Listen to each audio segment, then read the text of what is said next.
Okay, I think we're still waiting on Adam. I know He went Lee upstairs. has run out for a second, so, but we are at 10:31.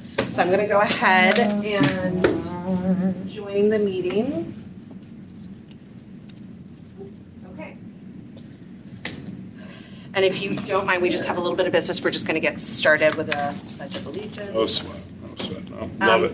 First of all, we don't have Jan here with us today, who we met, our recording secretary, last week, but she will be listening online and recording our minutes. She's already working on our backlog, but because today was technically considered a special meeting, not a regular meeting, we weren't able to submit minutes for us to approve, so we'll be doing that next week. But let me just start by doing a roll call. I have Peggy Macaluso joining us, Dina Palizzo, myself, Lauren Efren, Nicole Olson, and Jason Lee present. Jan, oh, you're online. Hi, Jan. And do I see Sal? Okay. And do we have John by chance?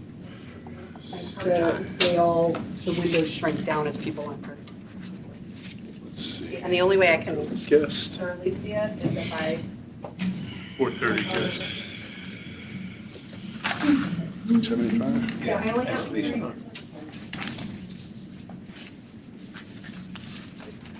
So that's it. It's us, Sal, and Jan. 5. No, there's 5 out of 8. Yeah, but quorum, right? It's fine. Well, 5 out of 7, I'm right? not getting email. Okay, I'm going to officially, sorry, I jumped over calling the meeting to order. The official time, Jan, was 10:31, I believe. So if we could all rise, we're going to go ahead and say the Pledge of Allegiance. Nicole, can I have this? Sure. I pledge Allegiance to the flag of the United States of America and to the republic for which it stands, one nation, under God, indivisible, with liberty and justice for all. Okay. So, hi. I feel it's very formal. I feel like you should sit. Why don't you guys have a seat? I'm just, you guys have a seat. Have a seat. Well, standing for the presentation. Have a Yes, please seat. have a seat. That's fine. And I'm sorry, if we don't have enough chairs and you want to pull some up, you feel free. We're going to just skip over public comment unless I have any members of the public. Yes, no, and none online.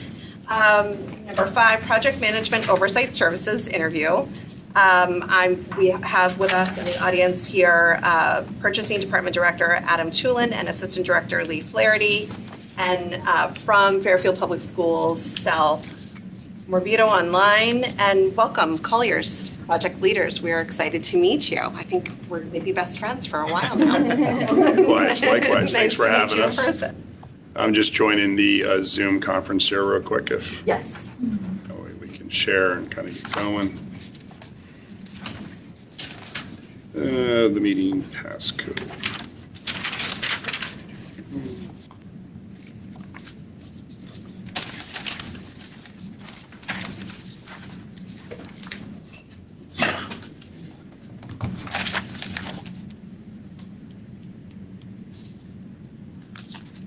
Let me just start by saying that your presentation was really impressive.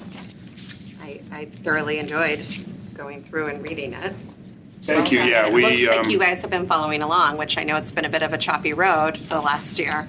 So a lot to kind of catch up on. The Spiegel's report gives you a general overview of the direction that at least the Board of Ed and the town was sort of taking, and what led to our full funding approval in advance, which is a little bit different than I know projects have been done in the past. Typically, we have to sort of go through a whole year of fact-finding and then go to the town and ask for funding in full. And hi, Angelus. But this is in some ways shortening that process. it could, yes. It could. I know, it could. But a lot of work has been done, which I will openly admit as a parent of a Dwight student was frustrating at the time, but now I'm appreciative of the lengths that they went to. I do still think that there's quite a bit that needs to be done, and we'll get to that. But yes, just to say that we recognize this is an unusual way of kind of moving forward on a building committee, at least for the town of Fairfield. Okay. Chuck, if you are you in? We've got your Yeah. presentation live. Yep. Wonderful. Hopefully everybody can see that as well. So we ready to go? When you're ready. All right, wonderful. Noel, thank you very much. My name is Chuck Warrington. I'm a Director of Project Management for Collier's Project Leaders. I lead our Connecticut K-12 division throughout the state of Connecticut. We have a couple of our team members here. We probably have about another 12 or so that are knowledgeable in the process. We're based out of Madison, Connecticut, so we're not too far. Mark's not too far in Danbury. It's in Meriden. Erica, you're up in Vernon, so I live down in the Groton area, but love coming here. So obviously we've been here for quite a while. I think if you look at our resume and the projects, I started my career at Collier's with Riverfield Elementary School as a project manager. So working with Tom Quinn, ultimately with Jason through, obviously Sal's online and Angelus and the team. So we've been here for quite a while. I've been here for about 11 years and kind of my career's grown with Fairfield. Mark's been with us about 7 years and he's been here the whole entire time with Collier's as well. So we've been fortunate to have continued working with the town through the ups and downs. There have been a lot of changes throughout those years. But not only with the schools, but also we were brought in construction for Penfield Pavilion. That was a challenging project. Smith Richardson, the golf course, that was a great project. That was actually a fun one, building a clubhouse as a golfer was kind of fun.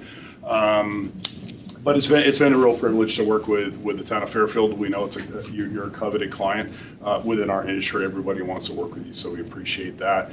And our goal is always to build relationships. We have similar ones in South Windsor, been there for about the same amount of time. So Fairfield and South Windsor I've kind of grown up with together, serving you. But regardless of that, I think our qualifications hopefully have shown that we do a lot of work outside of Fairfield. We're currently in Stamford. We're doing West Hill High School. That's the largest high school in the state, about $446 million. My other team members Mark's on that project as well. That's being led by another senior PM with us.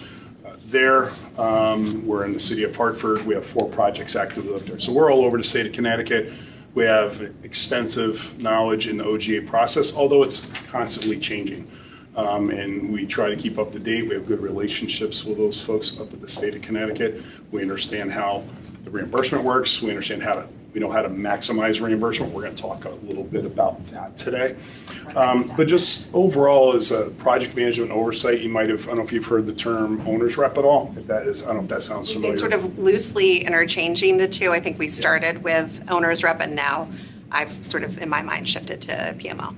So when we finished Riverfield, actually Tom Quinn had brought up the idea with the Board of Selectmen to hire a project management oversight consultant, and we were fortunately and then we got on to Penfield and some other projects for that, because I think that what they saw is they wanted consistency in the project, and there were some inconsistencies with budgeting, estimating, just the process itself, and fortunately we've been on board. But as an owner's rep, there's a lot of technical things that we do. We're going to be looking at schedules and budgets and quality. We're going to talk about that. The main thing we're here to do is support you and be your resource and be your workhorse. So if you typically in a project, you have try and get the owner yourselves. You're going to have an architect and you're going to have a contractor or a construction manager. We're kind of off the side of you, working in parallel. And our job simply is to make your life easier, to instill confidence in you that the process is moving forward the way it should be. We're mitigating risk by understanding what's going to happen in the process. We've done probably 7 or 8 of these, actually new elementary schools, doesn't include the renovation in the Fairfield ones. We did 4 in South Windsor. We just finished 1 in Madison. We're going out to bid for an early childhood center school in Waterford with Learn. And they're all about the same size. Most elementary schools are between 60, 65, up to 100,000 square feet, because they're the small schools if you think about it. So we have a lot of experience with these. We've gone through them. We can almost predict kind of what's going to happen. There's always changes. They're unique, but the process is generally the same. But I always have a philosophy. So what does an owner's rep do? We have an arc. We don't design it. We're not the builder at the same time. I compare our role to if you were to go to court, nobody ever wants to do it, but if you go to not small claims court, road court, and you're getting sued, probably one thing you could do is hire an attorney. And I use this comparison, and why is that? They know the law, and they represent you, and only you, in your best interest. In a similar vein, as an owner's rep, we know construction, we know the contracts, we know how to manage construction. Ed was a former construction manager, so he's our boots on the ground. He knows everything that's going on in the field, as is Mark, myself. Erica's getting up to speed with us.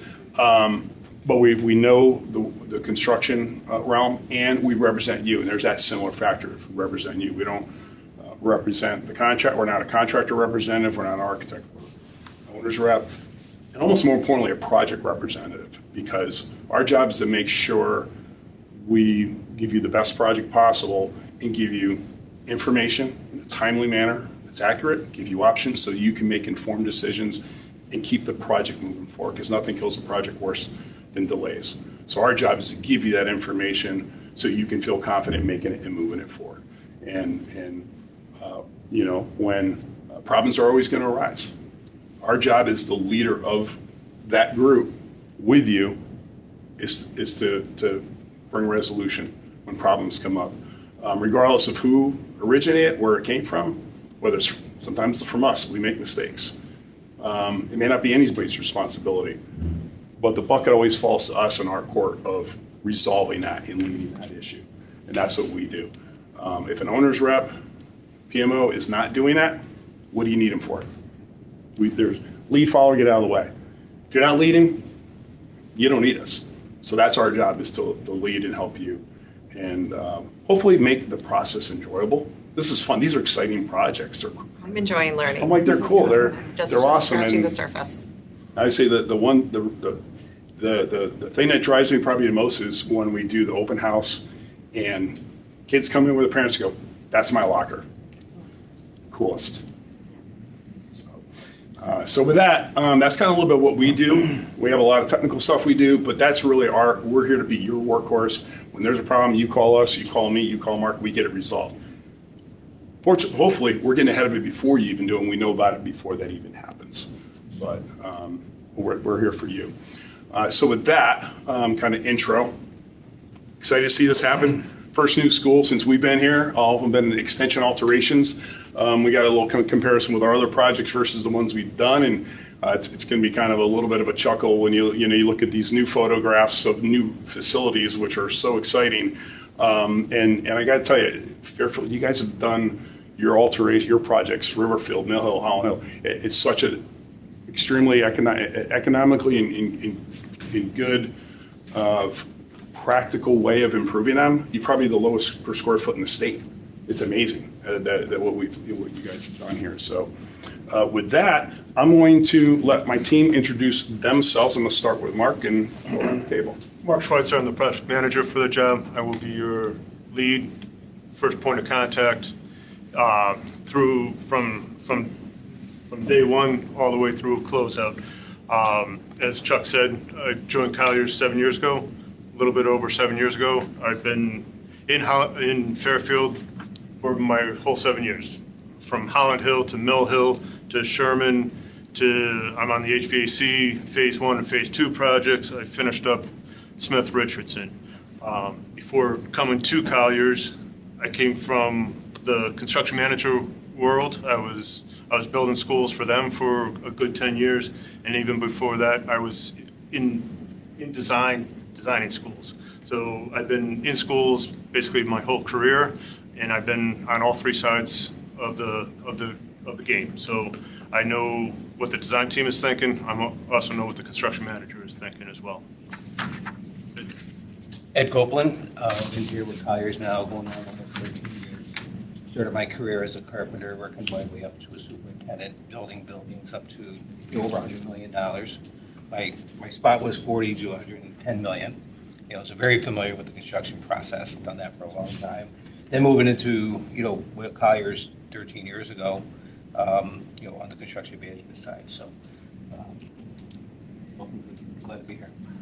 It looks like you have a lot of experience, so I'm excited to ask.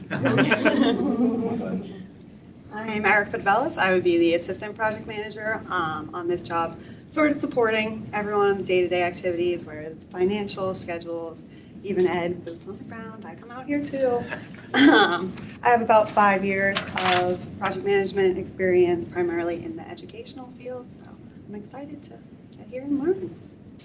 Wonderful, wonderful. So you would, just so I'm clear, you would be sort of putting together maybe the budget end of things, like compiling? Yep, so I'd be working with Spreadsheets. Mark and Chuck in Okay. conjunction to do all that. Okay.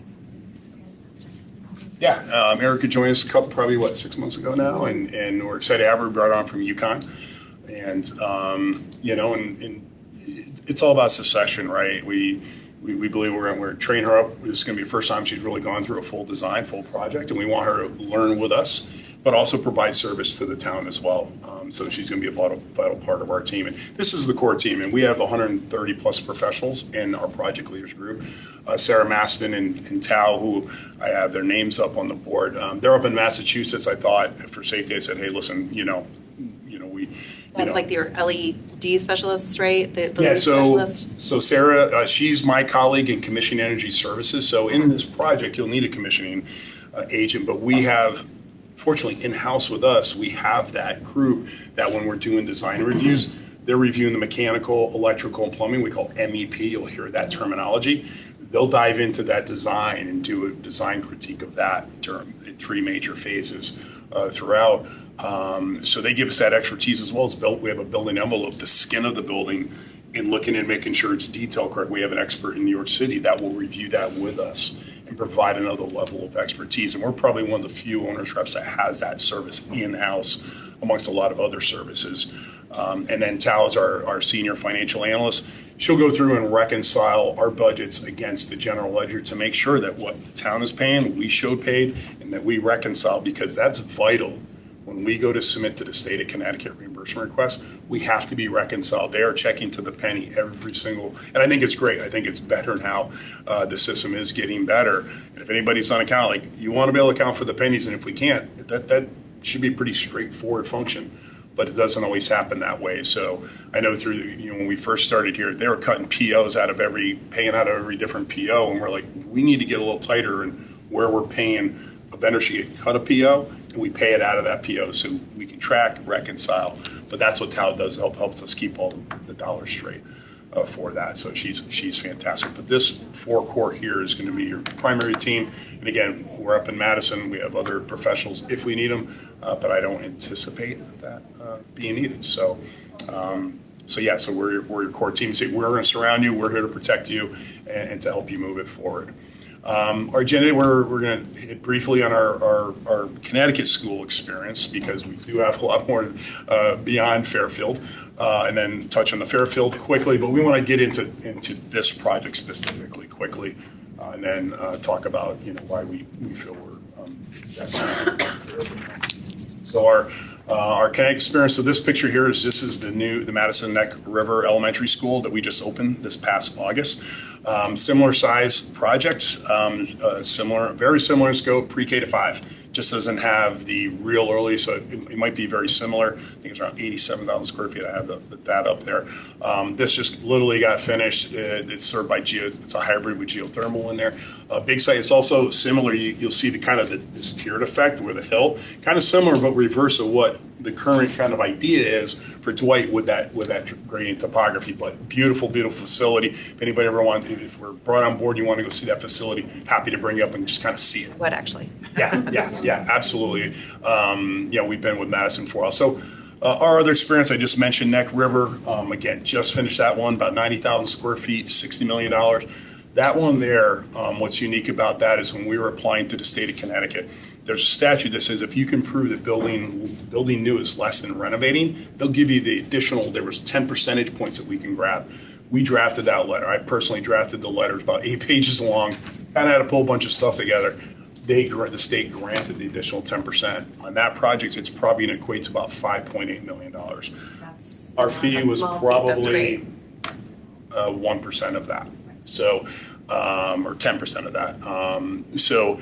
But it's understanding the process. It goes to understanding what is the state looking for, how do we adjust, and it doesn't happen a lot. I got to tell you, we were just talking with your neighbors up in Weston, and they're like, well, how many times have we done it? I'm like, I've only done it once. So that was the one time.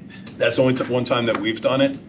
Ask a question, I don't know. Please, yeah, and please, yes, yes, please ask questions as we go. I've been holding myself back, but if you're Yeah, gonna yeah, break please. the seal. I don't want to open up that water. Please do. No, we want this to No, be my interactive. question is just with that, did you prove that it was cost saving over time, or did you prove that once you started the renovations, the chances of it costing more right as you're constructing it is what was gonna cost? You know what I'm So saying? it was for the actual project itself. We didn't do a life cycle cost analysis. That's it, life cycle cost We didn't do, they don't require that. It's just the cost to construct it. So in that case, we were consolidating from two, they have a set of trailers for the early childhood, early learning. They had two pre-K, two K to threes, and a 4-5 intermediate school. The 4-5 was And they were 100,000 square. combining? So they consolidated to two, because the 4-5 had 110,000 square feet, plenty of room to host K to 5, and then we built a new one. So with this letter, I had to kind of mishmash it together. Say, listen, we renovate this one and this one. We're updating this one. We're not asking for reimbursement. Being good neighbors, good partners with the state. If we renovate these, the operational costs to do that, insurance, et cetera. And it was right about even, to be honest. It wasn't that much less. I mean, they were right neck and neck, but we felt It was a tough case. they were even, okay, the fact that the state wants you to consolidate and right size, we felt that, and don't get me wrong, it wasn't just a letter. We had our state reps involved, and of course they got credit for it, for getting the money. But it's a team effort, right? It's a total team effort for that. But that's one of the rare cases that, people will go, why do we need an owner's rep? I always tell that story because we saved our fee times 10, with them, and just understanding the process. And I think that's the most valuable. It's been a tough go just in getting through the town boards for our funding to argue that very case is that, why wouldn't we renovate as new if we could? And for me, my personal perspective was that how are you going to guarantee the life of the building, if the foundation is set up against, there was no waterproofing, and we already know, existing problems, which again, I wouldn't be sending my child there if I was worried about it, but in the long run, it can't last much longer. And A lot of districts go in that In direction. terms of the cost comparison, did they take into consideration any of the demolition for the old schools as We well? did. We included that in the cost. There was the other one we would have paid, I think we estimated 1.2 million a demo. Now, did they have to demo? Not necessarily, but it wasn't good for anything else. That EDA issues with it, ramps were too steep, and it was all brick. So if you renovate, you have to pull the whole thing apart. We told Sue, you can't renovate this building. It's all, and it was all octagon. It was a really neat build. I felt like I was in Disney World with octagon buildings and ramps that go up to different tiers. But you really couldn't do much with it. So yeah, we really looked at the big picture. Yeah. For it, and like I said, it was about neck and neck. So even with the demo cost, it was still Slightly, they're both 61 million. It wasn't like 61 million and that was 70 million. It was neck and neck, and they were like, well, can we bump it up? I said, we don't need to. Let's go in with the strongest data we have, factual. We don't need to fluff it up and mark it up. I think they're going to give it to us anyways. And again, with the help of the state reps, it got approved pretty quick too. It was within a couple of weeks it got approved, which I was surprised. So, but anyway, that's one of them we're very proud of that we just opened up. Pleasant Valley, that's the fourth of 4 new elementary schools in South Windsor over 10 years. We built 4, and I got to credit Dr. Carter, superintendent. She pushed it. They had a great I spoke with her. She's great. she's amazing. Okay, she talked to Best you things talked to to say about Kate. you guys. You can tell she's pretty amazing. She's looking at the high school next, and she'll get that done. But we were fortunate to be on board. I tell people, I said we just happened to be on board. We built the budgets for phase 2 and 3, and collectively they all came in under budget. We had to move some money from the previous phases to PV. In full disclosure, I think we moved 2.8 million just because of COVID and the COVID lull come and hit us during the bid. But fortunately, because I think we had 3.6 million in savings from the prior 3 projects, we were able to buy the referendum dollars to move them in and keep that project moving. Because if we couldn't have done that, it would have delayed that project. Probably cost us more money. So that's the only one that came in the bid. Pleasant Valley. Pleasant Valley. Yep, that's a great school. I'd recommend looking at any of those. The South Windsor, not. Yeah, that one looks more like that architecture sold Kate, because she likes old Traditional. school, traditional, and yeah, they wowed her with that. We're currently going out to bid on that Learn Early Childhood School. That total project, that's a heavy budget. That one's heavier than normally we would see, cost Is per that square just foot. dedicated early childhood? Infant to grade 2. So it's a Okay. regional educational school that supports southeastern, more like New London, Waterford, Norwich, the southeastern Connecticut region. All one story, fully electric. And we've got a good team on that. We're going out to bid now. So it's going to be interesting. We're going to get those numbers shortly. So it's going to hopefully help this project with some numbers. I was going to say that has definitely jumped out at me in your experience, because this is our first dedicated ECC, right? Ward has one currently, right? And that was unique in that it was attached to a high school, but this is the first one attached to a K through 5. Yep. And so that's a pretty, that's a rendering there. Going to be a neat building. I can't wait to see that one done. That's down in Waterford, kind of close to me, so it's kind of nice. I can do 10 minutes and get to there. But the other one is Mansfield Elementary School. That one was opened in July of 23.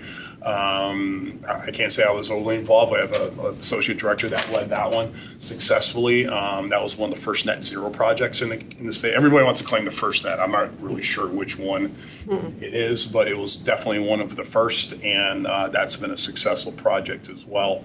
But just those 4, those are just, you can see recent ones in the last couple of years that we're either working on now or completing. And all under the grant commit with OGA as well. So exciting, great, beautiful pictures. And then we have, going to the Fairfield, obviously we mentioned Riverfield. It's where I started, with an addition, alteration. Again, I think the way you've improved. This predates me. So I moved here in 2020. Yep. And I've heard about these projects, but I don't know, the ins and outs of all of them. Could you, because that was your first one here. Yeah, that was my first one. I got on board just before construction started, and pretty much Riverfield, Mill Hill, and Holland Hill, and Angeles and Souder, they can attest to these. And Jason, a bunch of us were on these. These are really additions. I wouldn't say overly large, maybe 5-6 classroom additions for the most part, and then altering select areas, the administration areas, improving the security, media center, maybe multi-purpose rooms we improved, but we didn't do a full, complete renovation, added air Specific conditioning. areas. Yeah, it was very, I'll say, surgical in nature. They were occupied construction, which is difficult, but I guess say every principal and every project was great to work with. Of course, Sal facilitated those conversations, working with us in the project team and the construction manager, and they just worked well. We just had a well-oiled machine, Just to add a side note, Mill Hill was done during COVID, so it was meant to have kids in there, but it actually ended earlier because you had no kids in there, and I believe it was a year earlier than projected, right, with Mill Hill. And Holland Hill was actually delayed because it was during COVID. We couldn't get the people to come out and do the final inspections because they were either booked up or it was in the middle of COVID. They couldn't go into school buildings and things like that. So, Sherman School was, we had a job meeting the day before everybody shut down. School shut down. We were supposed to work nights and have, the contractor was all set for nights. School shut down, opened up the school. We told them, you have days now and, go get it done before the start of the next school year. So it worked out well on Sherman. Yeah, and Mill Hill, maybe I'm wrong, but with the space that you were able to complete during the pandemic, that sort of created like a swing space, right, for the students, so that you were able to bring them out. Build the new additions. Right, and then finish the other. Pull them around and. same thing with Holland Hill. When that addition was done, they pushed those kids into the new wing, and they got to work on they basically expanded the bathrooms, made them ADA, and then they got rid of the gymnasium-torium and made it into like Gymnasium. I call it the gymnasium auditorium. They moved the stage away in Mill Hill and in Holland Hill, so it wasn't all in one room.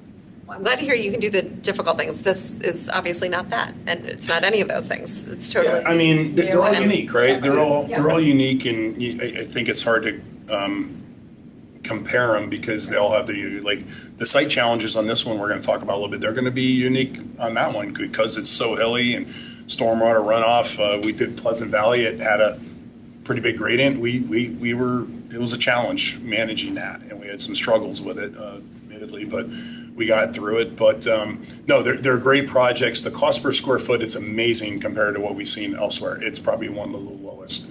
And, people are on the state like, oh, it's Fairfield. Okay, they can, no, you guys did great projects at a great price, and they're effective. This is not that. It's amazing. Unfortunately, what we're looking at now this is one's gonna be totally great different news. thing. I personally think it's a bit inflated, but we'll get to that one. We've looked at it. We're going to talk about that a little bit. Your budget's actually pretty good. We actually did a budget back in January. We're going to talk about that a little bit. We're actually pretty darn close, believe it or not, where you're at. So, yeah, so that's our experience there and a bunch of others, but it's been a great experience working with this town. But let's get into your project. Now, enough of our old stuff. Mark, we're going to talk about your budget. We're going to spend a little time on this slide here. Yeah. As Chuck said, we did do a budget analysis, especially with their experience with the new schools around the state and all, checking percentages and all that. It turns out that the budget is very, well, it's adequate. Let's put it that way. We won't say it's good, but it's adequate for the scope that we have in front of us right now. And that's comparing it with other schools, similar size, similar timeframes. Just a little bit of a project understanding. K through 5, 240 students with the ECC of 128, 24 for the CLC, all combined. So 392 students in the enrollment. The state basically has a formula for how much square footage you're allowed. So the good news is the budget is adequate. The bad news is, one of the items or issues is the reimbursement. We have, with the state formula, it allots so much square footage per student, and as you go over, it's the state's space standard. So as long as they say, if the building is that size, it's right size, and then if you go over that square footage, they start docking you. But they dock you on the eligible cost, not the whole project cost.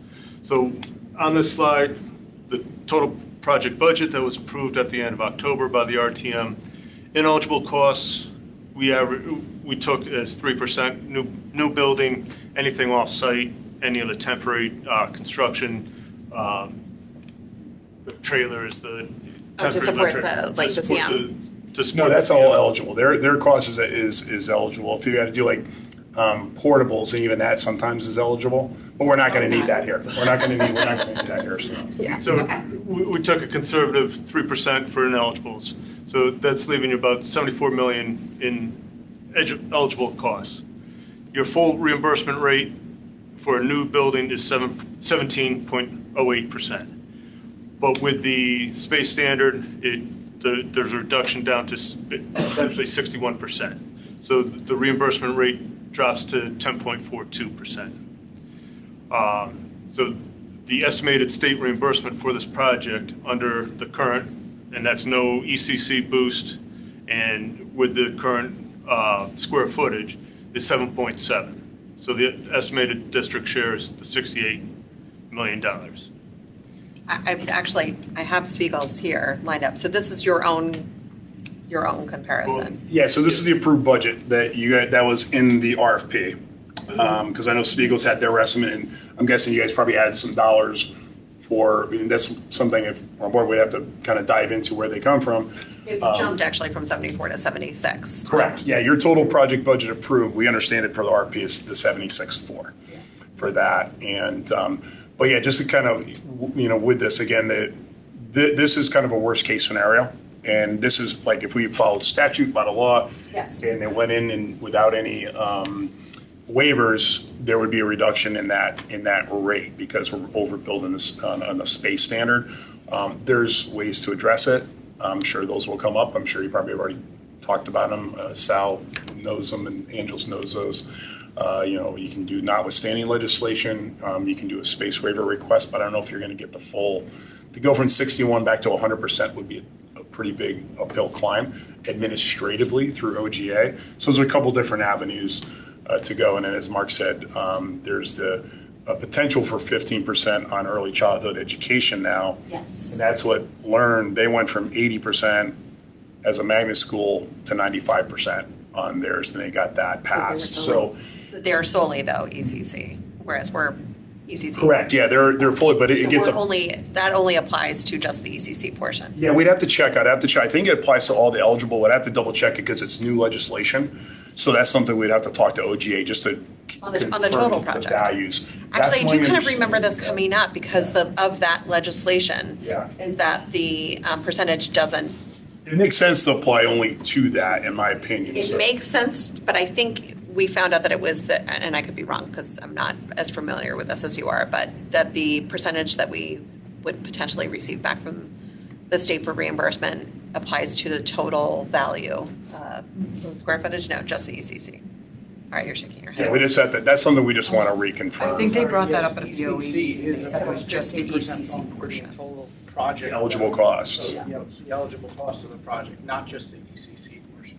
The Special other, ed bump is only for It's been special said a ed. couple different ways, so just Yeah. trying to wrap my head around. yeah, we'll have to confirm that. I won't sit there and tell you exactly what it is because it's Okay. new legislation. I understood it the other way. Yeah, they kept saying things in different terms, so it gets hard to, It does. after a while, you're like, that's why I asked the question I asked. Yep.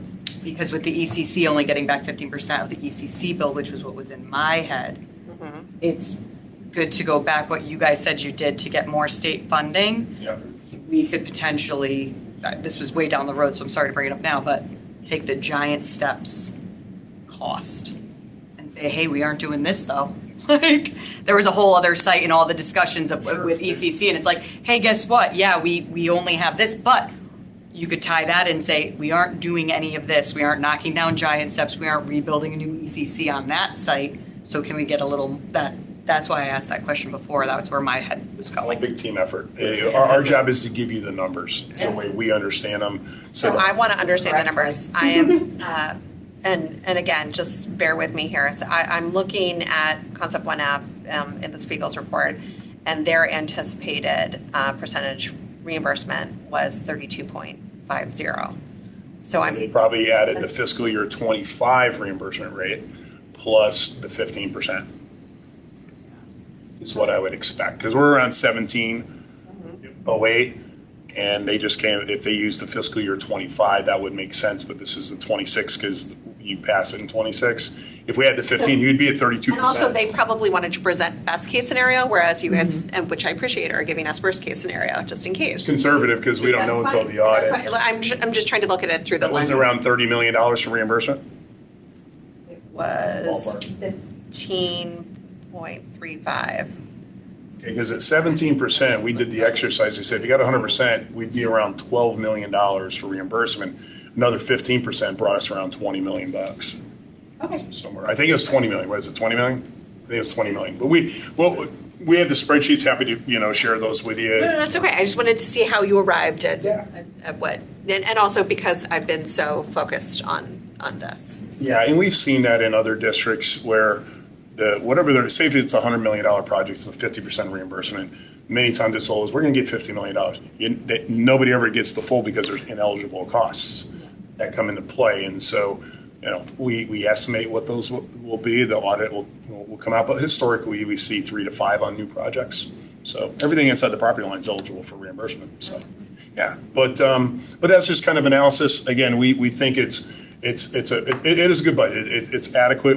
Our initial. Using that word adequate, do you feel like it's not adequate enough? It's manageable. We should be able to do, unless there's something in the ground. My biggest fear is that we would have to go, especially how contentious this project was, and just getting it to this point, that we would have to go back and ask for, I don't care if it's 500,000, it will cause a big stink in the town. I'd rather not have to Unless do. there's something in the ground, which I'm not sure if they did geotechnical borings, we would have recommended They doing. did, but only on the field, correct? Oh, okay. The, Okay, so they did do that. Okay, I wasn't aware. On the upper fields, The upper fields? not necessarily. Around Right. the school itself, because the Their utilities and stuff.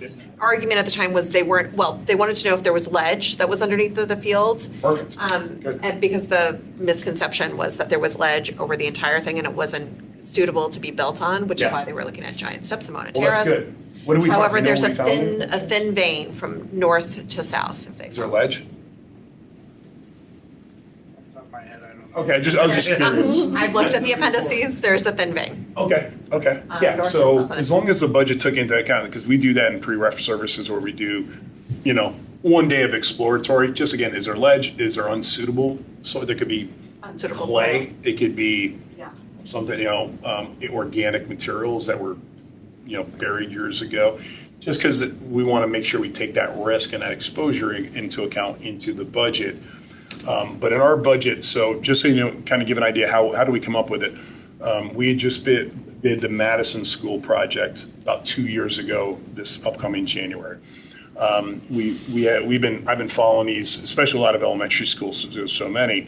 We took the trade costs that you see the trade costs and what Stiegel's did. Okay, we take the ones that are not site related. So basically Division 26 at electrical and up, we take that as the building costs, and then the site work is set as the site costs. And then we prorate our CM fees because you're going to pay if you have a CM, and we prorate them just percentage wise. So that project at that point bid at $408 for the building alone. And 2024 is when we signed the contract, and it was at 408. If we escalate, and this was back in January, we just rounded up to 450 this past January for this. And our budget back in January was around 70, was it 73? 73 back in January before it all started. And we had an ed spec, that's all we had. Again, using percentages, so we use 450. I went 410, 4.5% escalated to 2 years to bring it to this January is 448 a square foot. So we're pretty darn close. So let's just say 450 in today's dollars. Multiplied by our gross square foot. Now, the one thing that'll have to be looked at is when they grossed what they call a gross up, when they took the building programming that's in the ed specs, roughly 55,000 square feet. Different architects use different factors to account for your circulation, corridors, restrooms, mechanical rooms that are unassigned spaces. They're not programmed. They're just common. The gray spaces. There was an assumption that I heard. Theirs came out to 1.46, which isn't bad. We've seen up to 1.5. So they're in the ballpark, but it's going to really, the design is going to, how efficient that design is going to be a factor, but it's still good. I'm telling you right now. We used the 450, multiplied it by the gross square foot they had. Then we use a factor 25%. We typically see 18 to 24% on the site. We use 25 because of the topo. And again, we weren't aware of the geotech. And then escalated out to midpoint of 28. And actually, I think we carried more years than we needed to be honest. We did our FF&E, our furnitures, fixtures, and equipment. They carry 20% soft costs flat, which is a good ratio, by the way. They did change that. That was the jump in the 2 million was the soft costs. That's what, not surprised, probably for owner's contingency is what my guess is. So that's what we kind of figured. And our estimate, we didn't have our fees in it at the time either. So that's why ours was a little bit short, but we carried 10% contingency. Yeah. Okay. Somewhere in there. All right, so 2024, you were estimating 408 per square foot. You built this one off of 450 per square foot. You said you did a 4.5% escalation. Correct. Does that account for tariffs? On Well- any goods that you think that will need to be imported over here over the next 3 years? Because I don't think those are going down. No. And the reason we don't, we use current escalation values that we've gotten from our professional cost estimators. Okay. And our construction managers. We just did a round of estimating on that early childhood. Yeah. They're using, I think, 4.5% there. So Okay, so it's kind of bundled in there a little bit. It's a little bit, and when we were estimating that project just recently, the challenge is what do we account for in tariffs? I go, well, if we don't know about it, you can take a wild guess. So back in 2022, when, remember, escalation went up to like 8-9%, we were building budgets for the town of Cheshire, and I was like, listen, I'm not sure which one to carry because we typically carry 4 to 5. So we did a model for 5, 6, 7, and 8. We present to town council, go, you tell us what you want to carry. It's your budget, because I don't want to be accused of inflating a budget just for the sake of inflating the budget. It's your budget. I said, you don't have to spend the money, but you want to get it approved so you do have it. So yeah, so we didn't over project in with the tariffs because, you know, the problem is you end up spending it all anyways. We just see that happen, unfortunately. But no, there's probably a little bit, but no, there wasn't anything specific. No, great question. But we did the FF&E. We carry about $3,000 per student for furniture and technology. We carried $750,000 for, we assume, 3 playgrounds. We know the cost of playgrounds, rubberized surfacing if you do that, and the equipment. We know those numbers. We carried 6.5% budget for an architect. We typically see between 5.5 to 6 these days. 6.5 should be good. If they're above 6, they're probably not going to give it to them. They're probably going to be really expensive, to be honest. I'd be surprised. Private sector, different story. Erica's like, it's not 9 or 10. I'm like, that's private sector, totally different type of. But then all the rest of the fees and expenses, we know materials testing, printing. We'll have to double check the financing, what the town is carrying for financing costs. In our model, we carried $500,000, but we'd have to just confirm, you know, what they do for a cash flow and would they assume they're going to encumber against the project. And then builder's risk. Builder's risk is kind of a crazy number. It's your construction insurance, you know, while you're building it.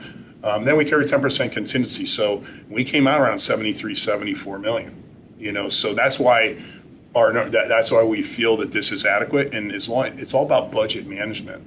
Going through Value engineering, it's a new term that that's a new one. That's part of it. Let me teach you one other thing about construction that they know and that they're doing right now. They're never gonna go, this budget's awesome. They're never gonna do that because when they come to you with change orders, you're gonna be like, but you told me it was awesome. So they're never gonna talk that way. They're gonna under promise and over Adequate will deliver. do. I love that. I understand. I love that. Love under promise, over deliver. That's what we had. We were around 74 million. What's your thought on the contingency for the demolition of the building, the old school? What are you thinking as, knowing what we know, right? Because all those schools are built around the same time with all the stuff on the walls. What are you thinking for a contingency just on hazmat? So we don't need to put a contingency. We carried a line. We'll happy to show you our budget. We have one for demolition. We carried $50 per square foot. We just demoed the building that was at Learn. Does that include abatement Yeah. and hauling? Yeah. Demolition and abatement, we carried 50. We did quick numbers on the Learn, the building that was there, came out around like $35 square foot. I'm going to confirm, get harder numbers on that, but it was under that. Did you go in with the impression that the Learn building was hot to begin with? Well, we did a full abatement. We have bid numbers and we did a full entire hazmat abatement package, and we still have allowances that we haven't used, and we're probably going to get some money back. It's around 1.6 million. It was like, Here you're talking about Yeah, I mean, like removal of ground. Everything, because we're going to assume, you might have PCBs in the ground by the foundation, due to caulk and stuff. No, that's all in. That's all But in. the ECC is up on the 50. field, right? The PCBs that are known that we are aware of are in the gym, in the Raptors. Yeah. There's a drop ceiling Probably protecting cavity it, but once they're disturbed, they need to be dealt with. So, and we know that there's some other things that once we start, you know, pulling, Asbestos, lead-based exactly. paint. Our construction costs incurred, I think it was around, Windows. 2.1 million? A little over 2 million for the demolition of the Or the existing. demolition, okay. So that's all carried in that So budget. that's all carried, but there's also the matter of the sewer. And I know we were gonna talk about the grade, and I don't wanna jump in ahead if you Please do. wanna Love it. continue. But, you know, we have a very old aged building. In addition, we also have a very old aged sewer system, which has for years been causing problems. I mean, you can smell it as you approach the building on a rainy day like today. Absolutely. Septic, right? Septic. Septic, okay. Yeah, I'm just septic I was like, is did I part miss a huge thing? Not sewer, septic, sorry. That's kind of when we carry that 25% on the site, just again, high level, right? Yes. So Madison is on a septic, by the Okay. way. They're city water. but We're the they're- only one in Fairfield that is still. Yeah, 'cause you're like, so. And they will not be running a sewer, sorry, I said sewer, out Reading Road anytime No, soon. these are great questions, by the way. I love it. And I appreciate the questions. But yeah, I mean, at face value, what we know, unless there's some real major buster, but again, it goes through the design. We're going to talk about the design process a little bit and just the checks and balances to make sure we stay on budget. I'm very curious about the storm flow management, because Yep. I think that the higher up we go, the more we're gonna have to deal We're with. going to get groundwater. You think you wouldn't. We get a ton of groundwater in Pleasant Valley. It's crazy. Yeah, But, yeah. Yeah, so if you want, we'll continue. We'll go with a question that, I love these, by the way. Thank you so much. So Mark's going to maybe walk through, we did 2 timelines. Yeah, we did two macro schedules. The first one is per the RFP, the 9-month design time, That's the light blue. yeah, as you work down the sheet, this, and then bidding, the 2 to 3 months in bidding, and then the 2 years in construction, all physical construction being about 16 months, and then 6 months of demo and abatement of the existing school. I feel like I need to be a gnome to read this. Yeah, apologize for it. I just got reading glasses and this is the first time I'm using them. I'm like, Life after 45, I'm like, wait, which way am I going? I Magnifier. apologize for it being small, but it would have been multiple slides. Magnifier on my phone. as long as when you hang it in the trailer, it's this big. Yeah, exactly. I know, me too. Okay. And this is the schedule in the RFP. 9 months of design time, the 3 months in bidding, and then the 2 years in construction. Basically split between the 16 months of new building and then the 6 months in demo and abatement. The green line down here is the FF&E design, which we got to carry concurrently. And then we have the architectural selection and the CM selection, all key, and last, the permitting.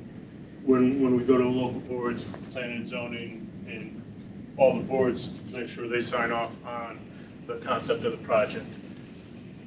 We have a couple issues with this. The design phase is very aggressive, and based on our experience, not only in Fairfield but elsewhere,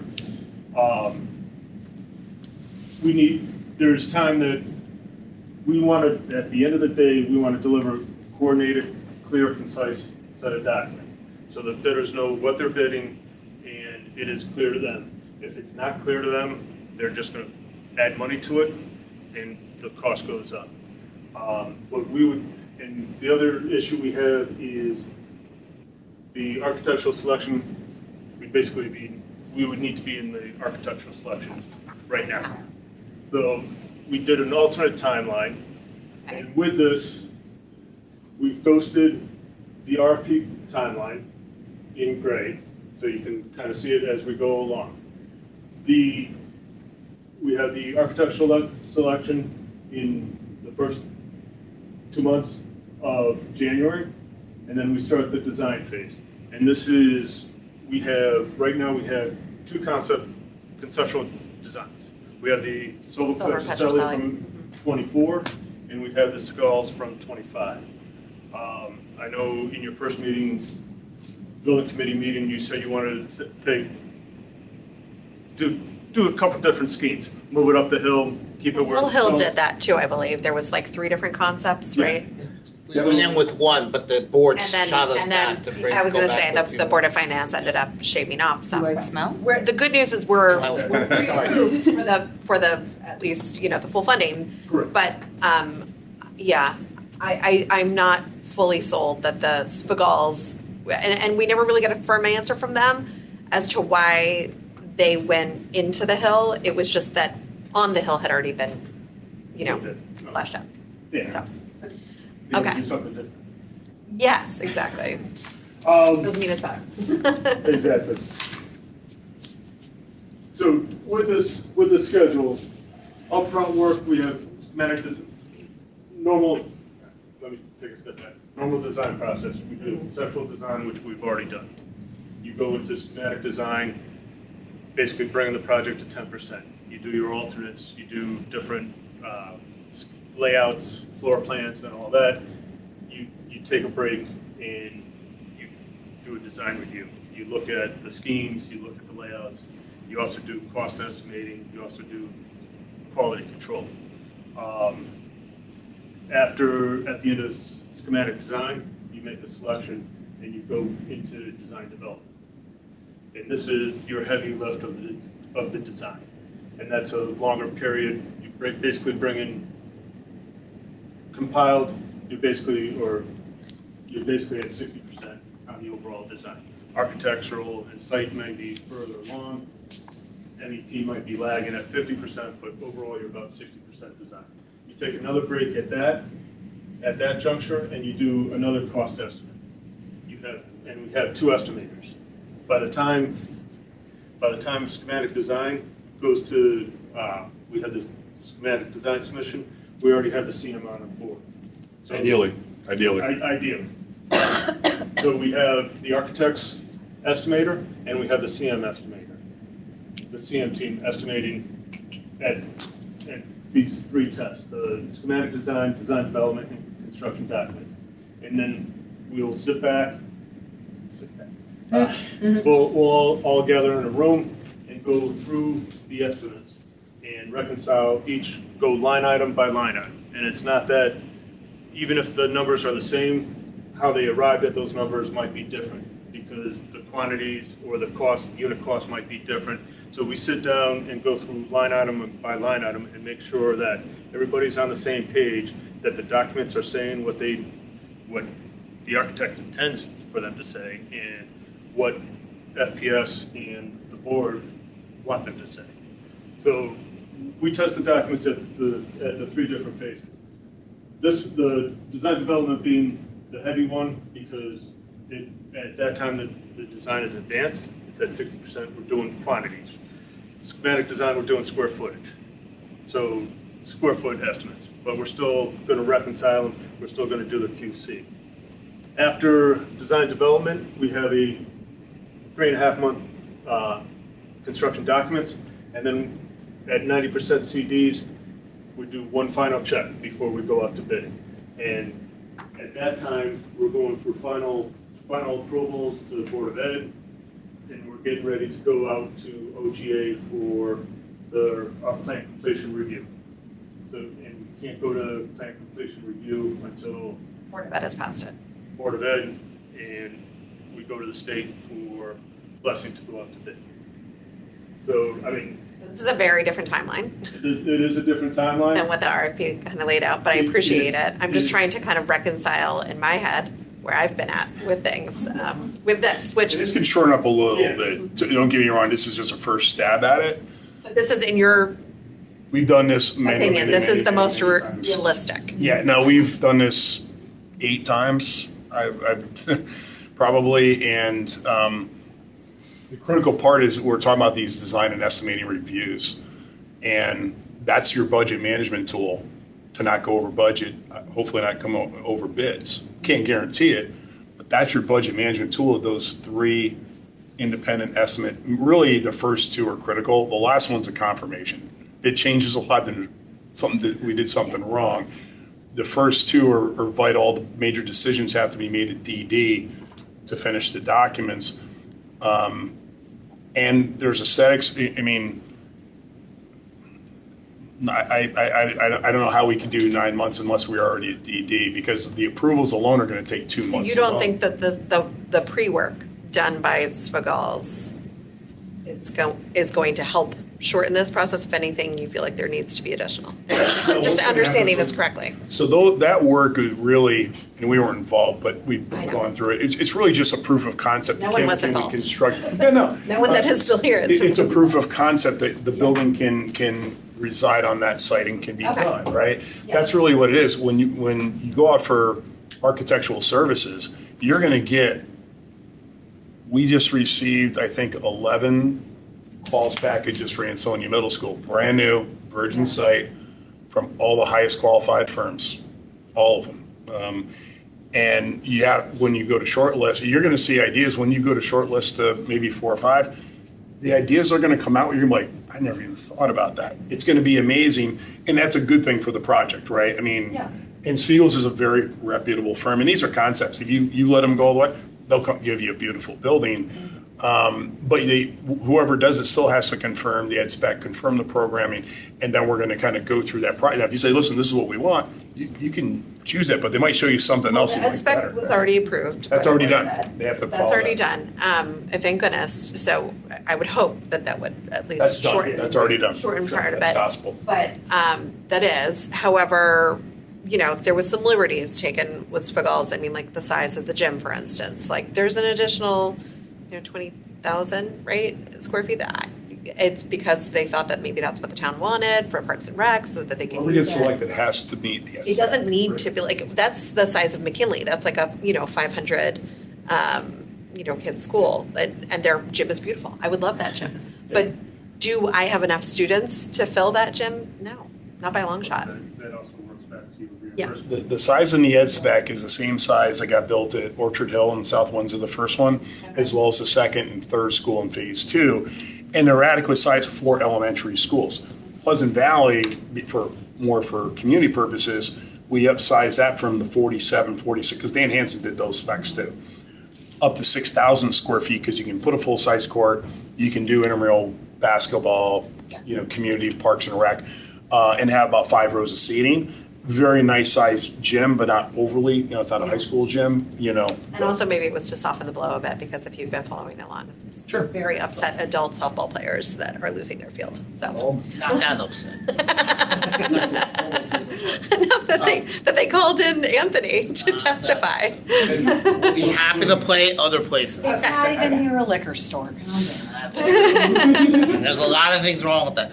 But again, with the gym size though, you also have, like Mark said, and I'll reinforce it, it also is it reimbursable? If you can get the reimbursement on a bigger gym that fits, then that's what you want to go with instead of not getting reimbursed. Well, but then I worry that the state is gonna look at that and say, but this is how many kids go to that school. Well, because they won't look at that, but because we have the ECC also to back that up, that you may need a bigger gym, because you may have to divide it. In theory, you may have to divide it Both with, sides. right, and then on top of that, those kids may need equipment that. It's totally different. That's Correct. true. So that's why you have that kind of gym set up, especially on that kind of project. So, but I agree with the Savalas, it is kind of like, and I always warn that it's just a drawing to say this is what it could look like. Because even if you bring them on through the process, they're still going to need to take time to say, okay, this is now what's really make it happen and make sure this and this and Okay. all that. When we So- go to the architectural selection, they get the ed spec, we'll give them the budget that they've got it designed to, and along with our RFP. So as we go through the process, they're designing to that budget. If they're over, they got to design back to that budget on their guide. So these times when we test these documents at schematic design and DD, that's where we're looking at, are they over budget? What can we do to bring them back into budget?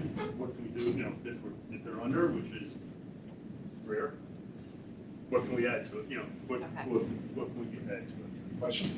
So you're saying the gym has to be a certain size for one of the reimbursements?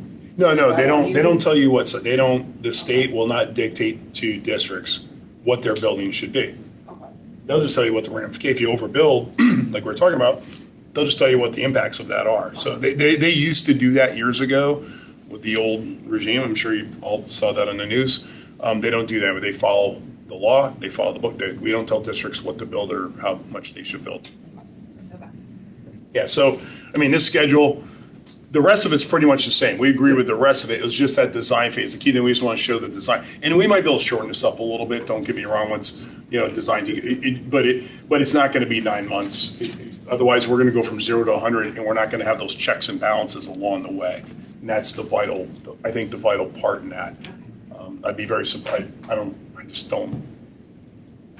Yeah. Not to do it responsibly. I'd rather worst case scenario, I'd rather kind of wrap my head around this now than, be crushed. And it's just our thoughts, right? We're talking and It's fine. sharing ideas. So. I think it makes more sense to spend more time in the planning phase to make Of sure that course. we've got it right, as Just opposed to, progressive steps that- I don't, as opposed to going into construction and then we end up with a whole bunch of change orders and that gets Yes. really I expensive. know, right. Come in over bid, and then, because if you go out to bid on these jobs and you redesign, come back out, you lose bidder interest. I'm in This is real gonna be a interest. very attractive project, trust me, it's gonna be huge, so. If the drawings are rushed and they're not clear.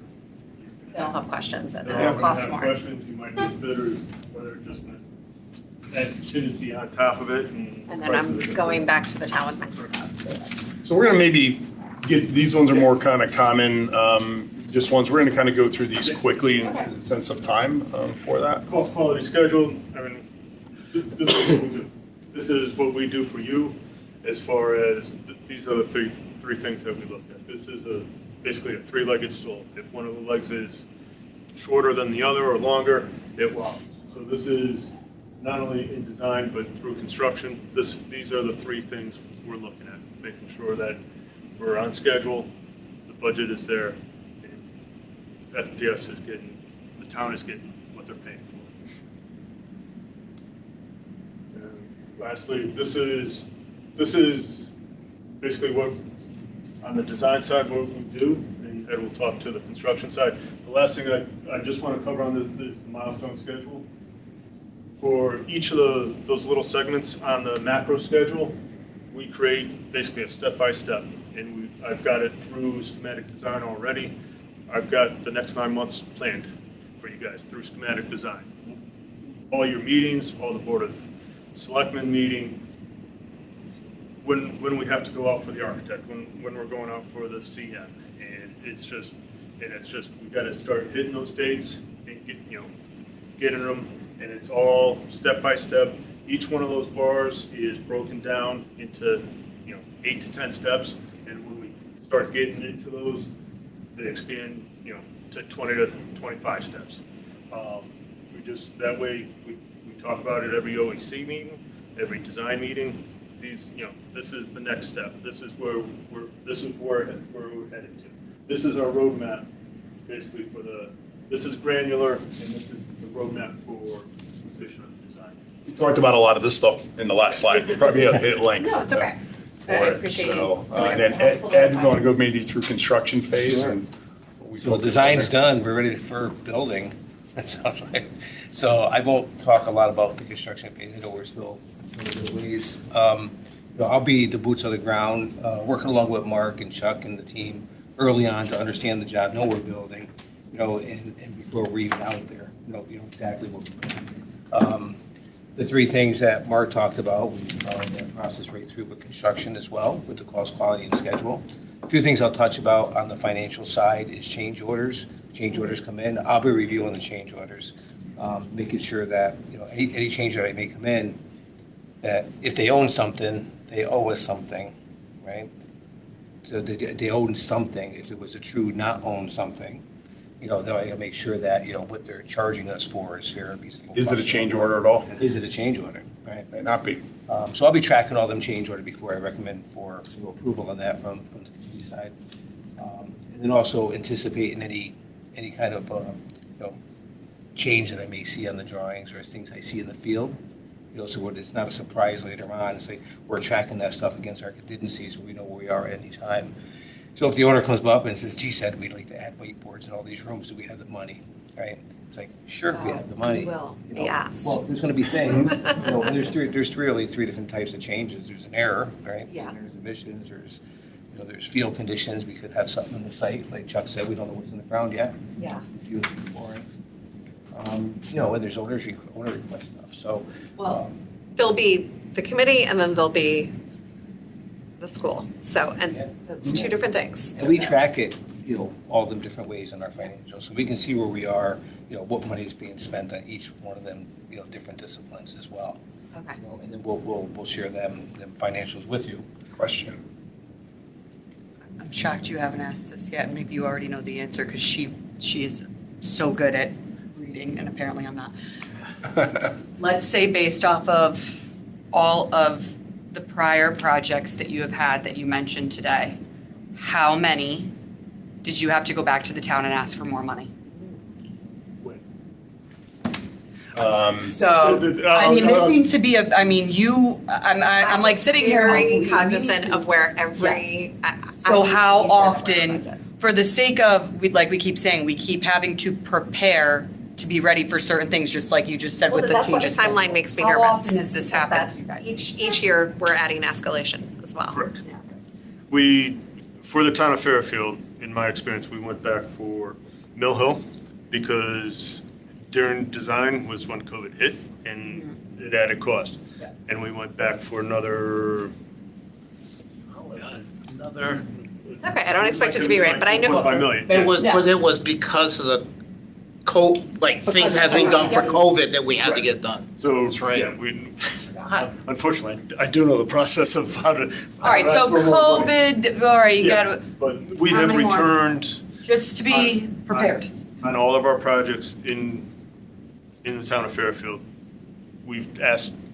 for Mill Hill, it was during design, and I believe that it was it for. Design wasn't, but that wasn't because Before we the went. committee. Correct. It was because the town said go out and get 3 more designs, so you had to ask for more money Okay. for that. So that's a little And then different. I know with HVAC, they've added vestibules. Vestibule. Yeah, that's a unique situation, so. And that Right, was, so those were additional But I was- things. So outside- Riverfield, no money asked for. Mill Hill, Holland Hill, Actually, no, Riverfield they did, because what happened is they tested the PCBs in the gym. It went up to the feds. Okay. Right, Sal, and we had to demolish a whole entire gym, almost the entire thing. So that was like another $1 million. That was before That my was time. unexpected. That's correct. Yeah. It was the opportunity cost was more, we're delaying it. The feds, it came down to the feds. Okay. Made us I think demolish the gym. the more important question is, after the bids came in, have we had to go back for money? I think That it's too, probably yeah, what you're exactly. kind of what you're looking And I'm at. not even just interested in Fairfield, so you were talking. No, I'm saying any of them, and I think the reason I'm asking is just to wrap around everyone's heads that like, this is something that happens pretty often when you're on project sites this large, is that you go back to the town for more money at I some guess point. or It depends who you're another. talking to. So for us, it's happened twice. After the bid phase. Pleasant Valley that I mentioned, because we were hitting the COVID lull, and it came in about $1 million higher than our budget, and we needed to proceed. So that's And not we had the terrible. funding. We had to go back and ask. They just transferred, fortunately, that situation, because we saved. You had other projects. We saved money in the prior saved money. projects, Yeah. $3.5 Maybe million. we can frame things that way, You know, but and then I the don't other, know for sure. the only other one that we had is an HVAC job up in Summers. We came in well after design, well after the first estimate. We were involved. They had estimated 10 million, didn't include soft costs, and we said, well, how are you going to deliver the job? And we talked about it. Ultimately, we had to hire a CM to estimate it. We came back to them and said, your project cost is going to be 15 to 15.5 million, with about, I think it's like 13.5 million construction. And There's a big. it went out to bid before the inauguration this year, and bids came in after it, and the big old word of tariffs came in. And in my personal opinion, I think that scared a lot of bidders, and it got to the point where we couldn't move forward on it. And that's the only one that we couldn't move for. Other than that, were the ones that we've been involved and we've budgeted, we've not had to stop or go back That's good to very hear. few times. But it goes back to that budget I appreciate you. management and forecasting. Yeah, no, Well, management forecasting is one thing, but if we're changing timelines, that's another. And then again, just back to the escalation, I mean, that does concern me, because it will. we've been taking all, in the budget again that we prepared in our analysis, is taking that into If account. I can, quantify it to the town, that this is the right thing to do, and it may cost more, if I can defend it, 100%. I'm okay. That's our job to But support you. I would rather not. And it, like they just mentioned, a couple of them had nothing to do with the committee. It was the feds, the town. It was, oh Yeah. crap, we missed this. Yeah, obviously we have to cough up the money now, but just be prepared. It's You gonna know, we can do those analysis. one with point or you. another, it's most likely going to happen. Or not 50% of the project, but like they just said, on a $61 million project, an extra 1 million due to COVID lull, then it's Yeah. gonna happen. So- And we're always tracking that contingency to make sure we're not, my job is make sure we're not over budget. That's one of the cost, quality, and schedule items that's the money. We can't go over the dollar, the budget, so. Thank I'm you always so watching. much. Because management's looking for it, it's not tracking. Someone's tracking, they go, oh, we track costs, well, that's not budget management. We just keep approving everything all the way down, we're gonna go over. I think to help soothe some of her fears too is, how much money have you returned on projects that you? Let's not talk about HVAC, because that was just beautiful. I talked to Jeff Galdenzi about it. I was like, how did you manage that? And he was like, it just happened. That's went down. Yeah. Unfortunately, we've come under, other than that, when we've established it, but I think in giving credit where credit's due, I think, Sal and Ange, they came up with the concept of, instead of developing we always do the budgets before we start. This is the only town that and I think it was Holland Hill, Mill Hill, where we took it to design development. They gave us C money, went to design development, because that estimate's the core one, and that's when we asked for the funding. I think that's one of the best models in the state. I wish they would go to that, but we're good. I feel confident. I wouldn't, like I said, I came out about This 73, is- 74 This million. is different. I know it's different, but I've also never worked on those other, projects, Exactly, but so. it all comes back to the team, it comes back to the process, following the process, trusting the process, and we do. Trusting you Wash, guys. rinse, and repeat, and it's proven itself time. Value management's part of it, that's part of budget management, is value management, it's cutting, and it's making bid alternates and stuff, so yeah. But, so let's maybe kind of move, I know we're getting kind of long-winded here. FF&E, Eric, if you want to maybe touch on that a little bit? My fun. Yay, Erica gets to talk. Just super briefly, FF&E, definitely something we don't want to forget about. I mean, you get all the way through construction and then the last thing you would ever want is you can't actually occupy the building. So main key things with this, we handle all the coordination efforts behind it, procurement. So we'll start working with the architect and the construction manager, right? Basically when construction starts, that will be a timeline, and then going on 6 to 8 months before you're gonna actually occupy the building, we'll start doing purchase orders, getting that all in to make sure that everything will actually be here when you go to occupy the building. And then we'll handle coordination efforts, getting everything obviously delivered. We'll work with your team, and then as well as moving anything from your existing building over. I think that might I'm happen. sure you'll have a lot of Part of the things- cost savings was, not blowing up the FF, Yeah. right? Yeah. Too much, which I remember our superintendent specifically being like, wait, you're going to put the old stuff in the new building? But, the idea was we were really trying to be conservative. So I hate to see that happen. I'd love everything new, but that may not be realistic in this case, I so. mean, again, unless there's something we don't see, we've accounted for all of that in our budget in detail, so. Well, yeah, and I gotta say, I was telling Erica yesterday, so we have, packing guidelines. We stole it from Fairfield, by the way. Jan Burns created it, Sal, right? On how you, Instructions on how to pack boxes, how to label boxes. Because Holland Hill, they learn from each project. State of the art. I did it in Riverfield, and it was like this instruction, I go, we're adopting that, by the way. So, and every district's appreciated it, and the movers appreciate it because it helps them be more efficient too, so. yeah, and I'm curious about that. Like, who do you hire?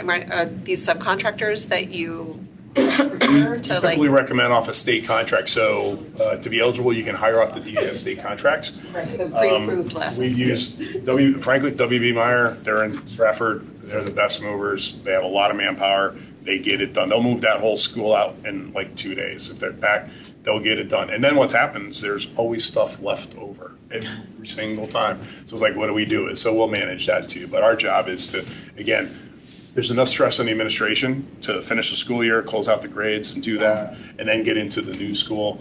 We always say the key thing is getting the brains of the building into the new building so that all the systems, your clock systems, your PA systems, entry systems, building controls is ready to go. So when the principal and her staff come in mid-July, assuming the mid-July move-in, I wouldn't do it any other time, they're gonna need time to get ready. They gotta get settled out. They gotta shake everything out to get it going. Our job's to make sure they can do that.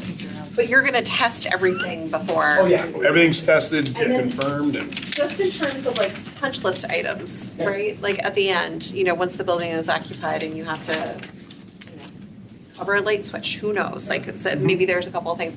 Who manages that? Is that Ed? Okay. that's always a tricky one because we'll do punch lists before, but there's always a period, and we haven't mastered this yet, in all honesty.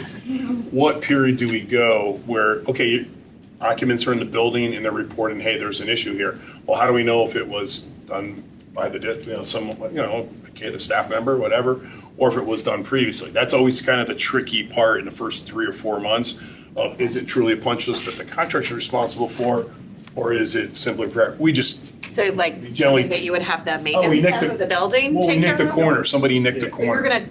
gonna obviously, We're going through you're before, going through with We're going them. through before we Yeah, occupy. the punch list is before occupancy. Yeah. yeah. Anything after. And you also train the building staff. Part of your right? specifications, yeah, will be So part of your. they know how to work all the equipment. I think we should request now that you're not allowed to blue tape the new building.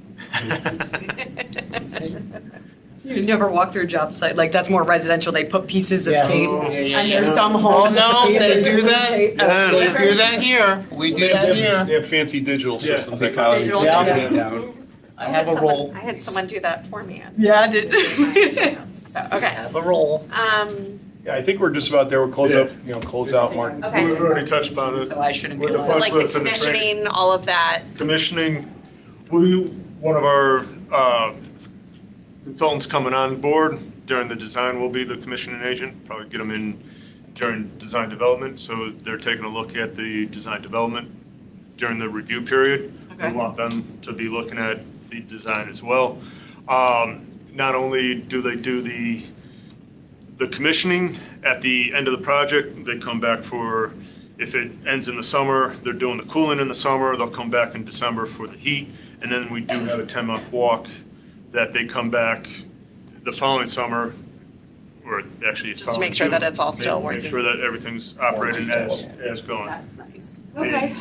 I mean, Fairfield's unique that we make the. That's really all we want to do in this building, by the way, is we want to be able to breathe. Little background, we have Be no fantastic. HVAC. Okay. Fairfield's unique. We require that the commission agent carry the test and bail. Okay. It is normally carried by the HVAC guy. Yeah. So we'll carry them. Part of the closeout, state change orders is every 6 months, actually before 6 months. We're basically every quarter. We'll do 3 to 4 a year on the change orders that have been provided and signed off. We'll get them into the state so we get those back and reviewed by the state, so we get answers. Like back. at the audit phase, right? Where they kind of. You have to submit them with 6, the state requires that you submit a change order, whether it's approved by you or the contractor does in scope. They authorize it within 6 months, otherwise it's going to be ineligible. So it's important to submit follow the those in a timeline. timely That's why, yeah, fashion. that we do track on the contingency log. At what point are you guys completely out of the loop? Probably not for years until after it's done, in all honesty. No, that's what I'm, like, let's say, like, when we were at Sandy Hook Element Grid, that's very old now, not very old, but older, like, cracks are appearing in their, some of the concrete hallways. Like, at what point does it become all on a town facilities manager to reach back out? Because we were told it's like a 20-year warranty almost from Yeah, people. good. It's a Like, good question, because Yeah. they had breaks that they had put in, but the cracks didn't happen where the breaks were, so, like, who does that fall on? Does that fall on, say, Angelus, where it's like, hey, you better, Yeah, you know who did the close. concrete, you call them, or is it like, hey, that's on you guys? Like, how long after do we get to bother you and have it be a you problem versus a town of Fairfield problem? Sorry, we're good. Well, Sal will tell you, he's still bothering me on Holland Hill and Mill Hill, so. I mean, Good job, Sal. That dies, we're close to the end It anyways. depends, to answer the question, it actually depends on the item. Oh, you're bad. I see. Yeah, okay, so if the So, item yeah. is still within its warranty, then it's, you guys will handle it. If it's something that outside the warranty, outside the scope of your work, then it becomes the town. Yeah, I mean, we can fully, to give you an example, we can have a boiler and we can lose a section of a boiler, and there's a 5-year warranty on boiler sections. We would call the warranty without necessarily calling Colliers or the CM about that. That's why you have a warranty. Okay. If it's something that's could possibly be a construction defect, a latent defect, statutorily, I believe we have a window of 6 years. There are exceptions to that to make notification that we're worried about a construction defect, and then that gets you'd have That to makes get sense. the town attorney and everybody else involved in that. But we haven't had a situation where we called out to Colliers or for that matter our construction managers after a long period of time that they haven't responded to us. I mean, it's just a professional courtesy. It's a partnership for us. We've been here a long time. We hope not to go anywhere. And we keep all the records from the projects. There's many times, I mean, sound team and just keep, great records. But there's a lot of times where I'll have someone like, can you send us the catalog cut from the student chair for a certain school, and we'll pull out the FF and here you go, and here's the vendor and the PO, here's your contact. It's easier to call us sometimes. So no, we don't, we're along for many years, because by the time it goes to final audit, it could take a couple of years. Unfortunately, they're short-staffed up there. So, yeah. Okay, so I want to let you get to your last slide and the battery life that you have left. I know you are obviously aware the other bidder dropped out of contention, so it really is just you. But I'd still like to hear why. And I know, obviously, from speaking with Jeff, from Jason, Angelus, there's a good reason why you have been serving the town of Fairfield so well and diligently over the last decade. But I'd still like to know. Sure, no, that's a very fair question. I appreciate that. I know, and we understand the situation, but our philosophy preparing for it over the last week is we're going to come in as if we're competing against any of other competitors that are, knowledgeable as well. We have a couple bullets. Our team, we have a deep bench, we have a deep staff, so that God forbid if Ed's going to take a vacation at some point, Mark's going to take a vacation, we just don't staff it with one person or two people. We have backups, and I'm always the backup for everybody. So we have plenty of resources in that regard, but I don't think we're going to have to go too much far outside of this room here.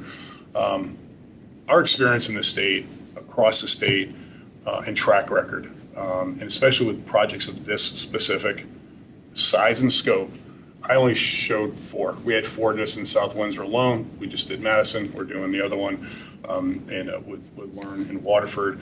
We did New Fairfield High School. Mark was up there doing that one. We're doing Stanford. That's not for no reason. We know the process. We're dedicated owners reps. We don't do anything but this. We're not a construction manager. We're not an architect. This is all we do. We understand we work with the other folks that submitted. We know them well. I work with them all the time, so I understand what happened there. But this is all we do, and we take it seriously. We take your budget. We treat your budgets like it's our own. And so I had one point years ago in Stonington, and the architect came for more money for the FF&E. I'm like, wait a minute, we gave you a budget. Why are you asking for more money? First, the chair's like, thank you very much, but we're going to give them the money for whatever it was. Okay, it's your choice. Afterwards, he came back and he said, we should have listened to you for that because they were getting a little bit tight on money. But we got through that project. We told the story in Madison. We feel we pay for our services with the savings we provide. And it comes in all kinds of different ways. One example, South Windsor, Pleasant Valley, we had a change order. The DOT requested some curb be replaced along their state road. And the contractor submitted, the trade contractor submitted a change order. It was roughly $85,000 to replace 800 feet of black curb. And I'm like, that doesn't make any sense. So they're using a detail that was incorrect. So I reviewed it literally in about 20 minutes. I used to work for DOT, so I used my resources to call the local. I said, is this the detail you're looking for, or is it the typical? He goes, on the typical. I said, okay, then can you just verify that that's what he did? We went back to the CM. They cut it by $60,000. An hour of my time, because of the knowledge we bring, saved them $60,000. That was our, it got extended as our ad service, but just having that knowledge and where to call, I think is. Should it cost to replace 800 feet of curb? Well, they were using where they had to dig out. It was an extensive detail, but they didn't have to do it. It dramatically brought it down. I wasn't sure if it was along the bus line or anything. No, it's just, your black bituminous curb, it gets damaged easy. But anyways, they asked to replace that or actually put a new one in. But just having that type of knowledge, and that's kind of the little nuances we bring. Some of them you can measure. Sometimes we can't always measure them. I think our contracts and listen, we all want to work well with architect and the CM. If we're going to go toe to toe, we're going to do that too. You're not going to see a change order unless it's legit. I did want to ask, and I'm sort of going back to my daughter is now 14, but there was a time when we were interviewing daycares, and they talked about conflict resolution. Yeah. Turns out that as adults, we still have to deal with these things. So, Yeah. If there is an issue between a CM and an architect, assuming you are sort of acting on our behalf as a middleman, how do you manage those? Well, first thing we're doing, if there is we're going to go to the contract, because too many people don't go back to the contract. That's our first resource of, okay, does the contract address the issue? But either way, we're going to act as the referee, as the owner's rep, but also the project rep, and go, what's in the best interest here? And listen, if it's contractually clear, then that's going to get resolved by itself. But sometimes it's vague. We're going to take a look at, we're going to evaluate. Sometimes we're going to bring you and say, hey, this is what we're seeing. And sometimes it's gray. It's not always clear. And we'll bring it to you and go, hey, this is what we're thinking. Here's the different options we can go to resolve that matter. But if it's clear, if it's in the specs, if it's in a contract, that's what's going to govern. I think too many people get away from that. We always stress, we tell them, like, what's the contract say? Oh, well, they own it. What are we talking about then? I had that with a change order. Contractor, they put a HVAC duct in the wrong spot. It was casting a shadow on a center line of a basketball court. They wanted 25 grand for it. Joe's counterpart, who's excellent, did the research. He looked at all the coordination drawings and it was located wrong. And we were in OAC, man. I go, what are we talking about? He goes, well, let's talk about it. I said, no. I said, we're talking about it now. It's non-conforming work and you're going to do it at your own cost. And it's not going to be CM contingency either. So when we need to. No, yeah, the idea of CM contingency saying, I've got that. Yeah. And there's specific because you don't really got it. We got it. But there's specific reasons and they're contractually confined in our contract. But there are times where you're not going to be in a room. We're going to tell them, get it done and do it, knock it off. And that sometimes we have to do that. You'll play the bad guy for us. We have no problem with that. We love that. We're in this for a Not reason. that I have a problem doing it, but I was gonna say, I'll do it. You should be the Who last. wants to do I it? love doing that. We're the last resort, and we encourage you, like, Jason sits on, Sal, Angelson, what they call the OAC meetings, where we are talking about those. And we should be the first line of defense for you leading that. And if they push back, then that's where it's like we talk ahead of time and go, okay, hey, I'll be the bad guy, you can be the good guy, and we'll strategize on that to get. But You might have to fight Nicole for it, but okay. But is it fair, right? As long as it's fair. First of all, is it owned? If we own it, there's no discussion. End of discussion. Go get it done. That's what we hire you as a professional service To do. to take care of. But if it is in fact a change, it is. If it's not included, it's not included. Now we just want to make sure the cost is fair and reasonable. You're never going to get the best cost because we're not in a competitive environment. We know that, but we want to mitigate that. We want to get the best deal possible. Also, got to look at the schedule and other factors. So, but no, we're the first line of defense. And if an owner's rep, a PMO is not acting, and they're just sitting at the table and letting the architect and the CM argue it out. Yeah. See ya. Gone. I don't need you. We're here to ref this and here to move it forward and to facilitate, lead, and manage. Like you said, 99% of the time it's written in black and white in the contract, and it's just a matter of printing out enough, highlighting it, and saying, Taking the couple minutes to look up Yeah. open up the documents and go, what do we own? So yeah. I'm just looking at the clock above your head. I can't believe we have Right. so Sorry, much time. we'll take responsibility for that. No, I'm very appreciative. I know we had a lot of questions. I'm so glad that you answered them all. they're Thank great you so questions. much. And we'll let you know if you've been awarded. Great questions though, and we're here to help you where if there's well, questions. there'll be more. There'll be more. I just know this was our one time to kind of like get ahead. I do just want to say, yes, I talked to Kate. I also talked to Curtis Graham from Madison. Yep. And I mean, he also said the nicest things, but specifically in the Neck River project, that you were able to save $3 million by somehow doing some kind of geothermal wells in the ground. I have to talk to Adam about that, my guy that led it. Like, I have a great team that they take it and go with it, and he would know more than I do, yeah. It's great. It's great. Yeah, I think about, this is obviously worth having an owner's rep. I know it's become more industry standard. It wasn't maybe like 10 years ago, but you guys have been doing this 2 decades. We've been in business since 1996. The school side of things, I think Riverfield was one of our first projects, to be honest, Yeah. that we did. So Well, I'm we've been an so owner's rep grateful for. that it's become industry standard now, because Madison, Rhode trying to Island manage is this law. on our own Yeah. is Massachusetts. law. Yeah, in Rhode Island, but I'm okay with it the way it is because everybody's going to kind of come knocking.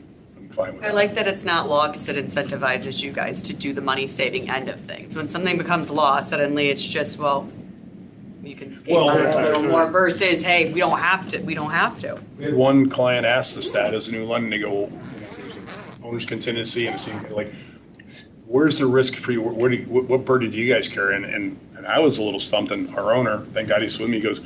He goes, our next job. He goes, we don't design it, we don't build it, we don't. I mean, yeah, we can take pictures, but at the end of the day, the referrals you're talking about are all we have to lean on. if someone says, nope, they weren't worth it, guess what? It's that easy to go, we don't need you. No one said that. That's what we work, that's what we work for. I jotted down as I was going through your presentation, which now feels like forever ago, but a couple of things, if you don't mind, if you can just bear with Please, me, and we're already at an hour and a half. We may have already covered these, so you could just tell me, Lauren, I already answered that. How can you help us value engineer the project to maximize efficiency and reduce time lag and added cost? For example, the sewer replacement, the septic, grade elevation, and the electrical load for the current and the new build. Like I am a little bit worried because Angela, when I came to him 3 years ago and said, can we add some split units into our building? We had 4 at the time, 2 of which were defunct and were no longer working. And, I had a kindergartner who was in a 96-degree room.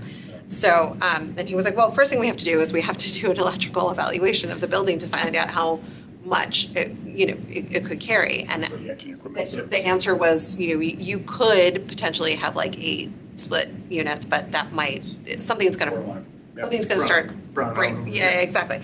So we ended up getting 6, 1 per grade level, so that because we only have 2 classes per grade, so that at least one class is cooled, and then they can switch throughout the day. But I mean, I do worry about that. Like we do need to keep the current building fully electrified while also getting on board, commissioning, doing everything that we need. Yeah, pretty standard. I mean, again, it's not all just our job is to facilitate. So we're going to hire the design team. They're going to be responsible for coming up with the design. But once we bring the CM on board, they're going to bring in the constructability side of things along with us, and collectively with you, all these are going to get vetted out. Like so, for the efficiency and electricity, building codes are going to govern a lot of what we do. Connecticut High Performance, the energy code for efficiency, indoor air quality. All the codes already govern a lot of that. Our job is to make sure they're doing it, but it kind of efficiencies and timelines is making the plan and working the plan, developing that macro schedule, developing that milestone schedule, and then when the team's on board, okay, hey, are we all on board with this? I don't want to hear, the design team come back and go, I can't do that. Oh, wait a minute, I didn't commit. No. We're going to give you the schedule, but I want them to review and go, yes, we're on board. We can deliver 4 months from now. The set to go to the designer 3 weeks from there. Our estimator is going to give us the estimate along with the CM, and then a week after that, we're going to be sitting in an 8-hour meeting that we schedule 5 months in advance because we're so busy. But it's all about making the plan and working the plan and proactively forecasting that out. I mean, that's kind of a short-winded answer of that, but. Okay. And Mark, my next question, if you don't mind, thank you very much for answering that. The critical milestones, the plan and events, we were talking about that. I just want to be sure that we mitigate any issues that may arise that would result in change orders. Change orders, I understand, are synonymous. They happen. I want to know a little bit more about how you manage those, like what a timeline, and when you bring it to our attention and then it goes to purchasing, like how often are we talking? Do we handle, and again, I know it depends on where we are in the project. Depends on where you are in the construction. Mm-hmm. Typically, they don't happen in design. No. During construction, as changes do occur, Ed sees something in the field, an RFI comes up, there's an owner request or there's an AHJ, authority having jurisdiction request where you need to move a pull station or whatever. When those items do come up, we do put them on the contingency log. And then we review them at our meetings. Yep. And then do I follow up with you, or do one of us follow up with you to make sure that everything has been purchasing? They go on to the contingency log. Okay. They might die on the contingency log. An RFI might come up. The answer, it says that looks like it may add cost to it. So we'll put it on the contingency log. We'll encumber money on it. Okay. We'll classify it as a field condition, an owner request. We ultimately have to approve it, right? If it gets to the table, yes. Okay. It still has to go through Ed, go through the CM, go through the architect as far as, is it truly, is it a change? Mm-hmm. Then if it is a change and we do get the cost in, we vet the cost as well. Not only the ads, but there's something going, what's the credit? You know, there's, you know, if you're supposed to put it over there, but now you're putting it over there. We already bought the labor for over there, so, you know, why are we getting charged for the labor there? You know, so we'll go through that, and then as we vet them, and the architect vets them, or the design team vets them, we'll bring them up to the committee at committee meetings. Okay. So once we know it's a real change order, and we know the value is correct, we'll To hear us. about it, right? And then we recommend. The architect's gonna look at it as well, make sure he agrees from the design side that it's an actual, we'll review it to make sure it's a real change. We'll review it for costs, and then we'll recommend, and we'll stamp it. You'll have a recommendation. And we'll recommend. Yes. And then just quickly to wrap that up, once you have voted, like if it gets to you guys and you vote and approve it, then basic purchasing kind of takes care of getting any necessary contract documents updated. They compile a bunch of change orders, make it an owner change order for signature from the town. Okay. But So you handle it sort of on the back end. Adam and Lee get First the selectman's autograph. yeah. It's technically the first selectman is considered the owner. Yes. Okay. Yeah, we'll put together the AIA document and we'll manage and track all that, so. All right.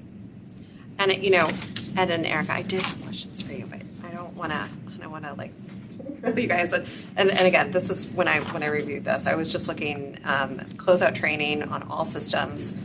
Will you ensure adequate time is left to run all systems, run checks to see if troubleshooting is necessary, and train the building staff? I think you've already addressed that for future maintenance. We'll take, the contractors will put all, in the spec, there's usually training in the spec and how much time they want. So if you have a BMS system, they say contractor provide 12 hours of BMS training.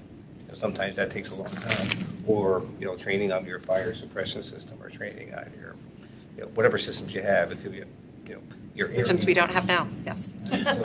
all that with training. But we'll do a log to make sure that, you know, who's going to attend, plan it, have that meeting. Sometimes they opt to videotape it, so you can always go back later on. Also have an agenda for each one of them trainings, so you know what you're going to be learning about. You know, and I would definitely recommend videotaping it for the facility staff later. Oh, that's a great idea. Do you guys You should provide do that. a maintenance schedule binder at all, or is that something that the school would be The responsible? CM will do that as part of their The contract. CM will do Own that. it, those own. But I love that idea to video it. I know we videotape our trainings. Yeah, this, Okay. Okay, fantastic. sometimes they're painful to go back and watch, but the information you need is there. I'll edit them.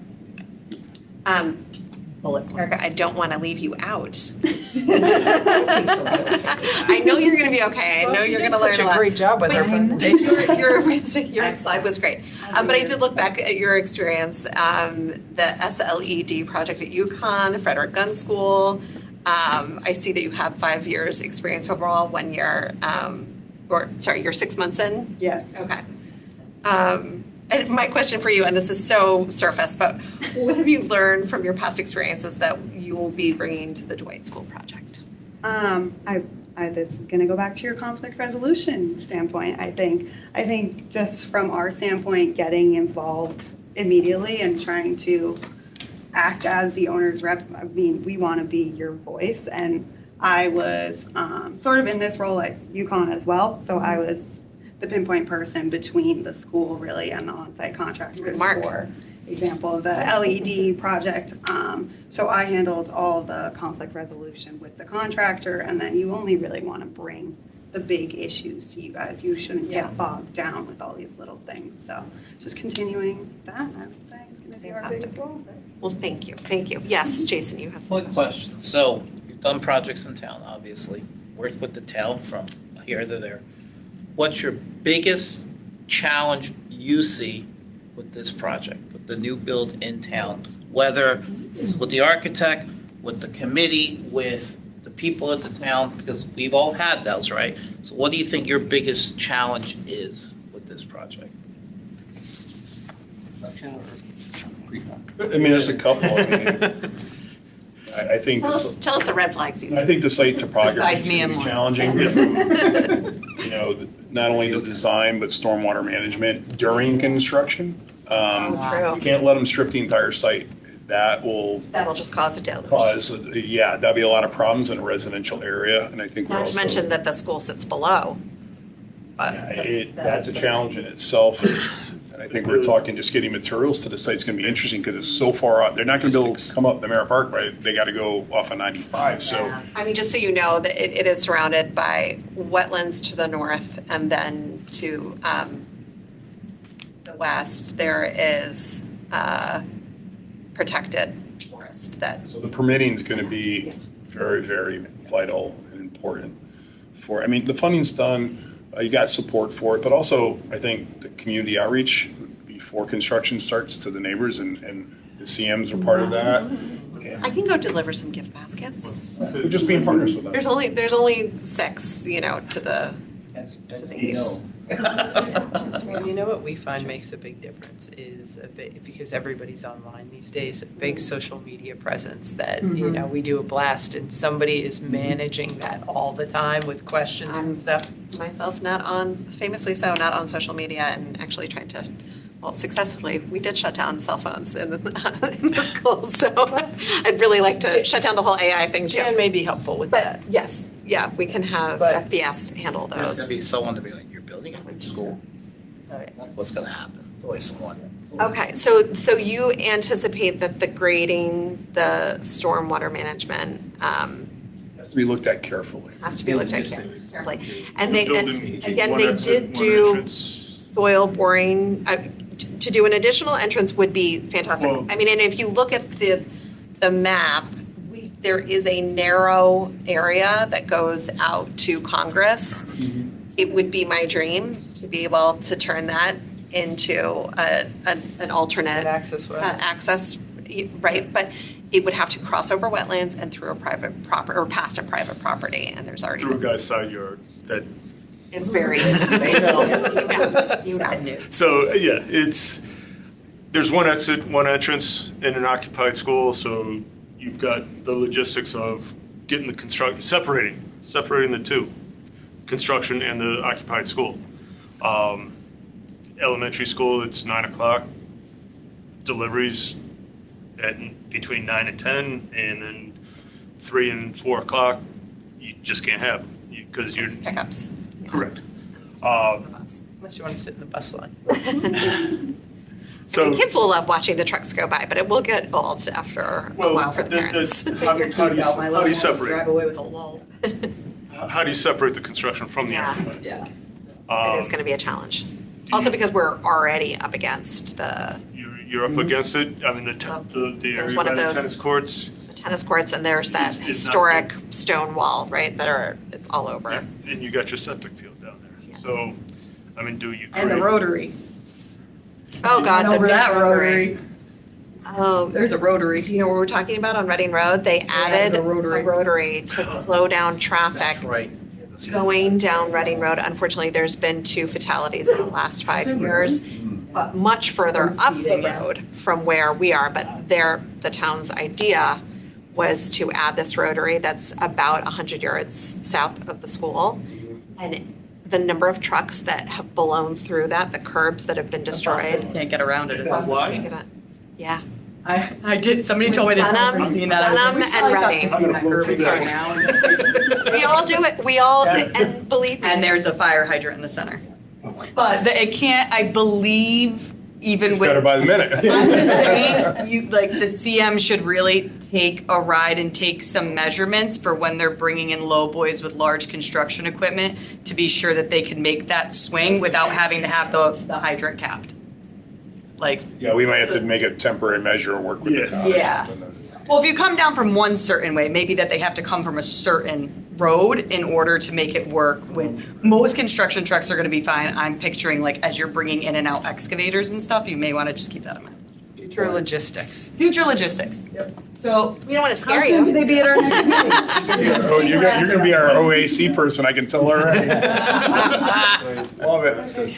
Yes, yes. So,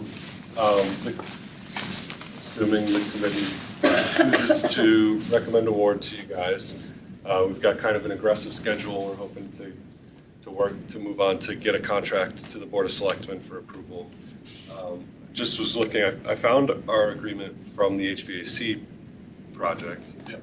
It doesn't look like there's, I mean, it's only a couple years old. I don't know if you've made many. It's very similar. It's very similar. So, like, I guess my question is, how quickly could you get a draft of that to us so we can get it to our legal? Couple days. So, just in terms of timing, the 4 o'clock next. today. No, it's fine. Yesterday. Kinda. So, no, if we had like, Because we have 2 Board of Selectmen so meetings. the schedule got weird with the holidays. So there's actually meetings on back-to-back weeks, the 10th and the 17th. What I picked up from this is like literally every day counts right now. So the 10th would be the preferable date. Yeah. In order to get it on the agenda for the 10th, I would need to have some documents to provide for backup and for legal review no later than this Friday. Okay. If not, then we would have to push it to the 17th. For the 10th, if you guys can make it No, out. that's not a problem, and just assured of it, you know, you do, we're fortunate to be awarded. We're willing to, you know, start at risk regardless of the contract. We've been a long time, you've been an amazing client to us. That's not gonna stop us and, you know, from proceeding with the efforts and getting the process moving forward. Our first task is drafting the RFQP for the architect, getting those contracts ready. So that's something that Mark would start right away regardless of the contract. We're not worried about that. So whomever's supposed to be sitting in on our board meetings could start right away regardless of the signature. Absolutely. I have the authority for that, and Meeting we'll. in 40 minutes, dude. No, but we do have one on the 9th. Yeah, no, that's We not a are problem. we're every Tuesday at this table at 1 o'clock. Yeah, no, that's not a problem. Mark and I will be at these, and, but regardless of the contract, we'd be committed to starting right away, so. Okay. Perfect. Okay. Thank you. Thank you so much. That was very thorough. Right. We really you. appreciate your time, and it was nice to meet all of you. Sorry, we were long-winded here. No, I'm glad you guys had dragged this much it out. time by the other person dropping out. It gave us time to be more thorough with It's them. true. I appreciate It's true. that. Yeah, You got longer on your presentation, we got more Q&A, so that works. we do. We're staying. They're going.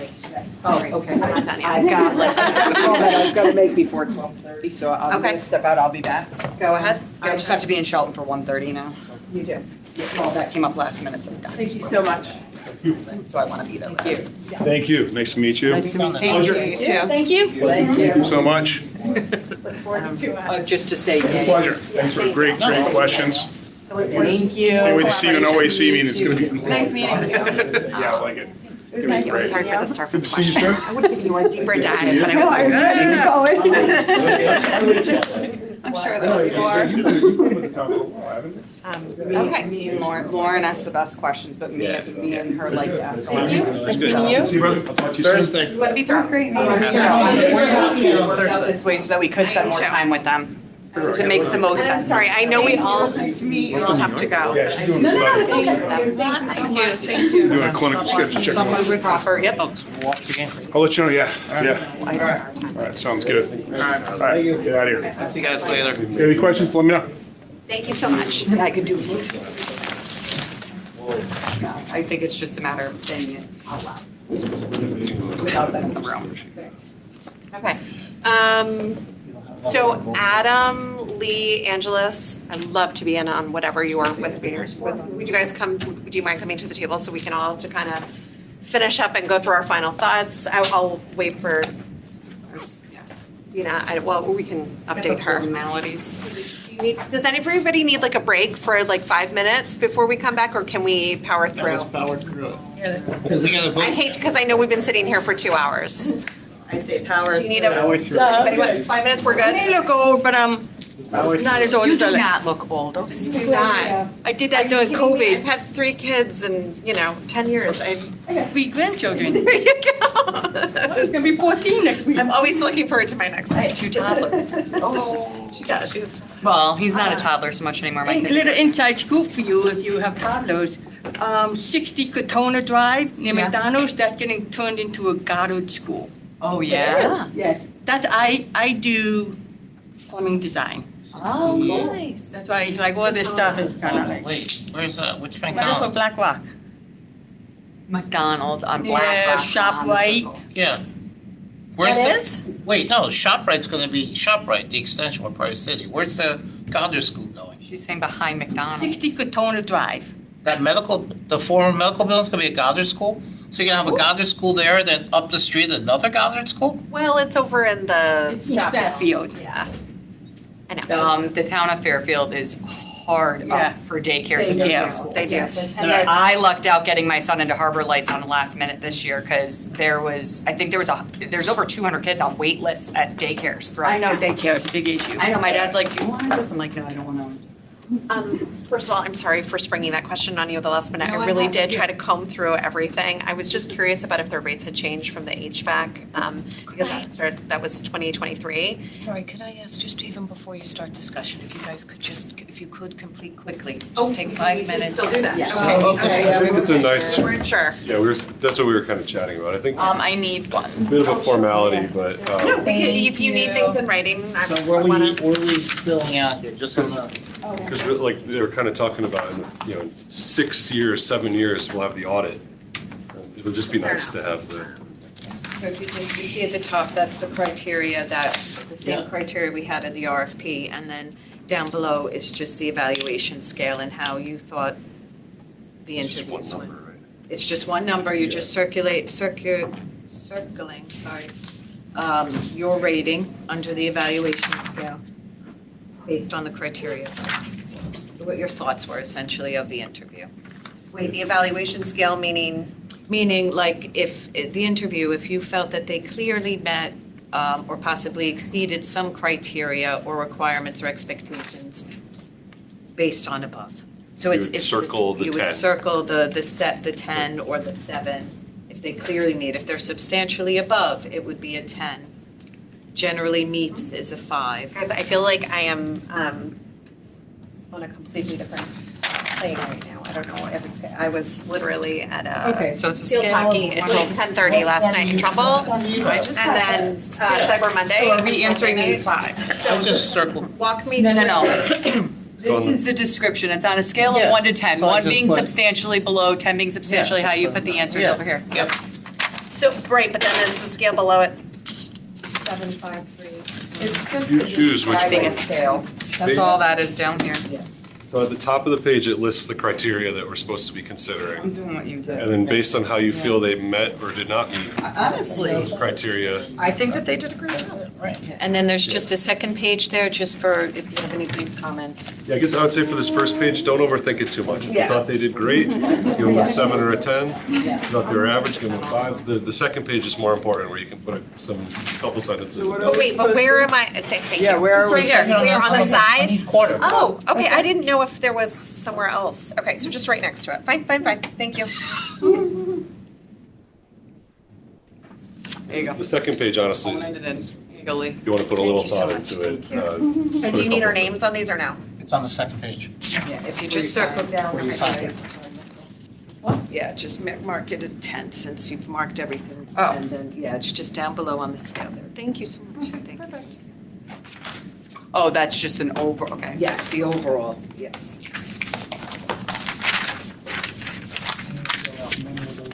Gotcha. Still confuse me. And then she's Yeah, saying we- for overall, also just circle one of these. So you're gonna grade them here and then your overall experience, pick one. Okay.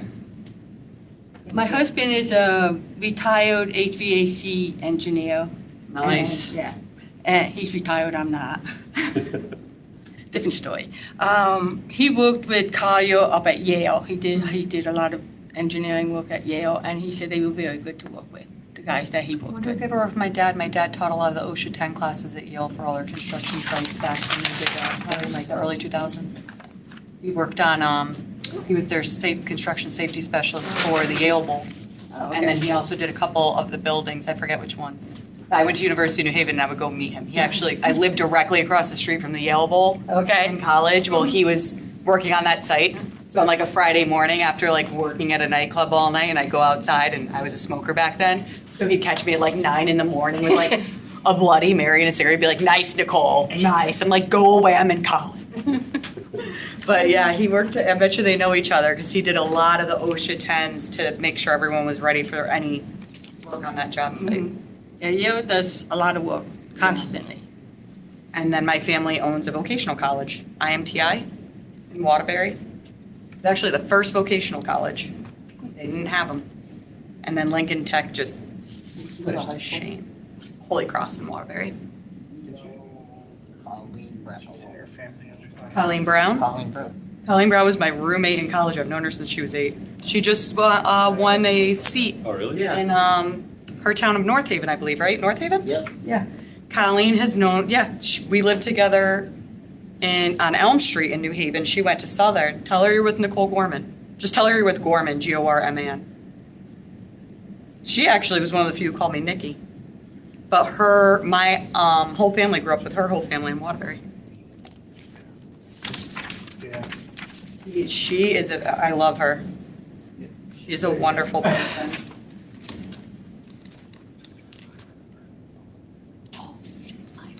Wait, shouldn't this be executive session since we're voting? Oh. Voting's open. Where's did I use? Just wanted to remind you. Thank you, because I did forget, so thank you. I'm gonna need you to do that every once in a while. Yeah, Colleen just won in North Haven. Yep.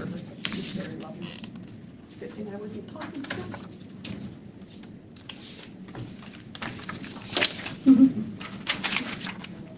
We're picking the other guys, right? Yeah, right.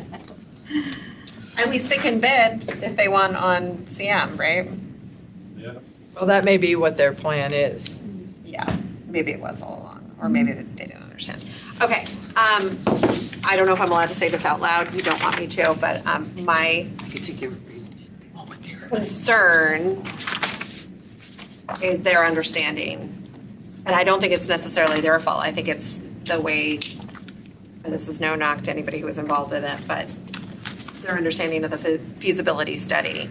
Because if you look at it, really Spagals was not just focused on one area. They were spread out, it was spread thin, and maybe not enough detail and attention was paid to the Dwight site itself, because the idea was that they weren't going to be building on the Dwight site, but rather if they preferred one or two other locations. In my opinion, I think Spagals did a great job. I'm not knocking them. I think that it was a little muddy how the feasibility study itself was presented. And so I'm concerned that they don't fully understand the ins and outs of the challenges of not just the topography, the grading. And they're asking about the soil borings. I specifically remember because I was waiting for that to come back. That was one of the first things that Spagals, or the subcontractor that they hired to do it, came back with, but we weren't able, or one of the first things that they did, but we weren't able to see it until August, was that thin vein, right? So I just want to be sure that they're aware that there's more than just a new building here being built. There's a lot of challenges, and I think they are aware. Like, I mean, I saw him getting a little bit red when we brought up some of the things that he sees as being challenging, but I feel like there's a lot more. They're going to use the Spagals report as a resource, but it's not going to be their go-to. They're going to treat this as any other project that they've done. Soil tests, all the steps have to be followed.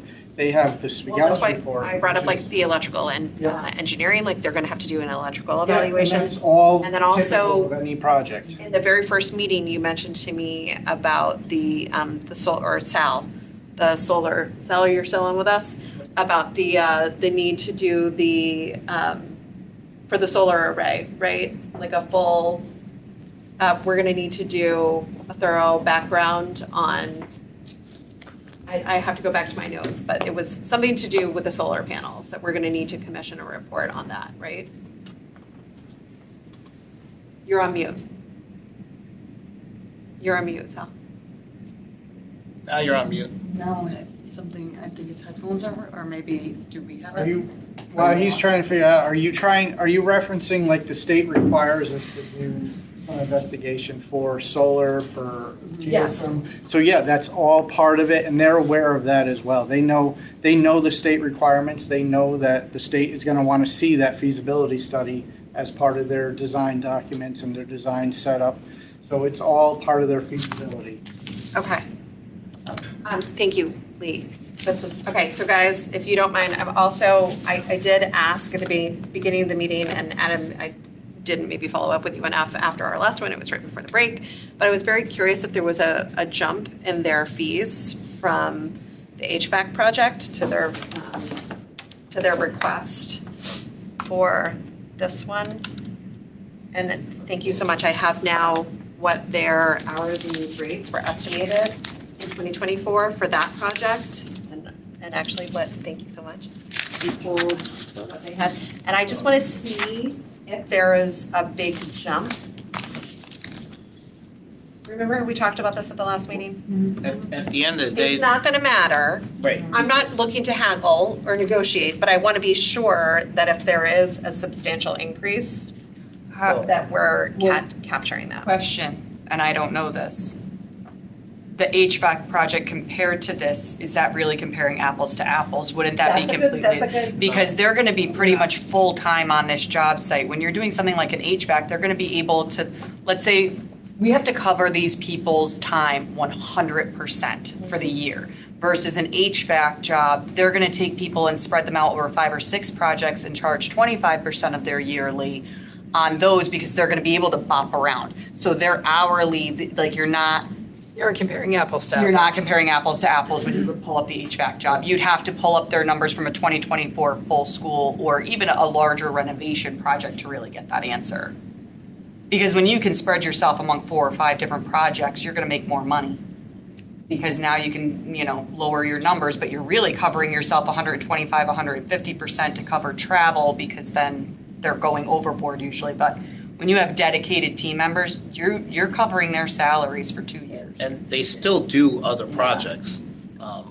When Mark was working on the school projects here, they were involved with Fairfield, so he would bop between the two. So it's not like he's bopping between here and like Hartford. Yeah, over here and whatever's down here. Like with a project of this size, Correct. maybe you could bop between 2 larger projects, Correct. but you're not bopping between 5 or 6 different No. job sites, and you're only needed really 1 day, or some a half a day a week, or some just 2 days a week. You're needed 5 days a week on this Correct. job site.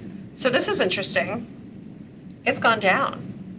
Their hourly rate that they proposed for this was, for Chuck was $295. The hourly rate in 2024 was $360 for him. Isn't that interesting? Senior more hours project on the manager here More hours. is 205, but in 2024 it was 220, so that's down 15. More hours, longer time. It's a 4-year project. Maybe they have a minimum hourly This is a rate. 4-year project where the HVAC is one year, half a year, that kind of project. Yeah, it's not apples to apples, Right. unfortunately. The only one who's gone up is Ed, the construction Because he's gonna be on specialist. site more. He's gonna be on than- site, so he's Right. 205 compared to a 175, which All right. I was before. I just wanted for us, because we don't have any comparables, right? There's no one else bidding on this. I just wanted to see what the difference was between that project, which I realize is apples to oranges, not apples to apples. But thank you so much, Lee, for providing that. Okay, all right, well, I feel pretty good about this. I hope you all do too. Do you feel like you got all of our questions answered and we covered? I know we're gonna have more questions going forward, but do you feel like their presentation was right? I mean, can I ask a general how we felt? You've already scored. So. Right. Yeah. You're right. So do we have to like do a motion You or have to anything? make a What do we vote, do you here? have to take a vote. Yeah, I guess. Or do we do that in the next meeting, which is the 9th, which is the day before? You still have to vote. It's part of the agenda, we Yeah, can but vote they on said it. that have to they'd vote. even be willing to be at this They're meeting. they'll start on the 9th, but you They have to. start on the 9th, but we have to vote now. We have to vote now so you get the paperwork in by Friday. And there's nobody else. In reality, there's no one else, right? If we vote now, then maybe they can have an RFP that we can vote on the 9th. Not Well, yet. I have to hear, it's on our Okay, so you agenda. gotta go to Board Number of 6 Selectmen? is to hear, consider, and approve a project management oversight service. So we did have a vote on our agenda today because you and I had discussed that. I'm making a motion to vote. I'll second that. All those in favor of moving forward with Collier's project leaders for the Dwight School building project? Yes. Aye. Unanimous. 5, wonderful, unanimous for all present. All right, thank you so much for assisting in this. I'd like to think that they're all going to be this easy. I don't think they are. I think we'll get a lot more submissions for the. Yes. Wait till the Exactly. CM gets You know, involved. that made this a But good you can, practice run, and Yeah, I it think. did. Yeah. I think we can, and I will try to be tighter in my questions. Maybe let them get through for the future ones. Maybe we'll let them do their full presentation first, because I could see like his battery was dying, right, and he wanted to get to his last slide. Yeah. We'll I think allow we them need time to give do that that. A very and tight then- time, but, you've got 15 minutes. Yeah, they were only Well- initially supposed to have a 30-minute And then, presentation. Which is and too then long. to go forward for the next, for the architect, I think we should have like a set group of questions that we're going to ask each one so that it's fair, and maybe we can adjust things or as they come up in their presentation. Maybe we feel like we need to ask something else at the table, but I do think that we can narrow down what we're gonna ask and who's gonna ask it. Yes. So perhaps we should come up with a game plan at our next meeting or in the meetings leading up to the architectural, come up with a game plan, stick to it of exactly how we want it to go. And We can even have them help us come up with. I was just gonna say, this questions. is gonna be something that the, whatever you guys wanna call the owner's rep now, there are gonna be huge helps in our agendas moving Yes. forward and how to handle each meeting to prevent overage and meetings taking on 2 hours. your questions for the architect don't need necessarily be the same, because some architects may take care of a question when they present that you have. So it should just be something on the fly, because in all honesty too, if 10 architects apply, you're not gonna bring 10 people in. Yeah, no, I know. Bring that down. So in the past, it's been 15, 20-minute presentations and a 10, 15-minute question and answer. And then you'll see, and again, it obviously it's up to everyone else, but some architects will hit exactly what you know, what you're thinking, and some you'll have questions and things like that, so.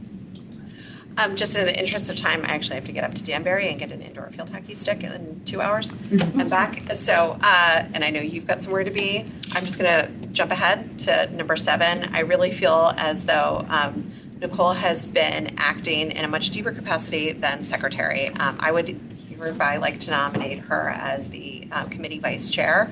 I've really been leaning on her a lot. You've been copied on a lot of the emails, but I also feel like you would firmly be able to handle the role of chair in my absence. So if I could get a second. that. Thank you. All in favor? Aye. Aye. Vote for yourself. Vote for yourself. Congratulations. Unless you don't want the job. The new, our new committee vice chair will be Nicole Olson going forward. All right, is there? And secretary too, she wears 2 hats? So we have a recording secretary. Right, okay. I'm still going to continue to copy her so that she can see the process and how we're doing agendas, how we post to the town clerk, which I did get questioned a little bit, by the way. It's okay. I'm not in trouble, I don't think. But just in terms of it being a special meeting, I had to, I don't know why I'm telling you this. It's really, I'm thinking Jen Carpenter. But she's been helping guide me on if there's an under 24-hour change, which there technically was, because we were never meeting at 1. We were always going to be meeting at 10:30, and I kind of tried to let her know. But we'll manage everything on our end so that we can have clean, concise meetings going forward. And thank you all for bearing with me as I've been trying to learn on the job. You're doing a great job. We all are. But thank you also for coming today. Is there anything else? I didn't put open comment on here, but if there's any other open comment, Jason, I know you're going to always have lots of comments. No, I'm not. All right. Well, if it's okay, then I'd like to motion to adjourn. Second by Nicole. Okay, great. We're all in favor. Thank you so much. Thank you. you.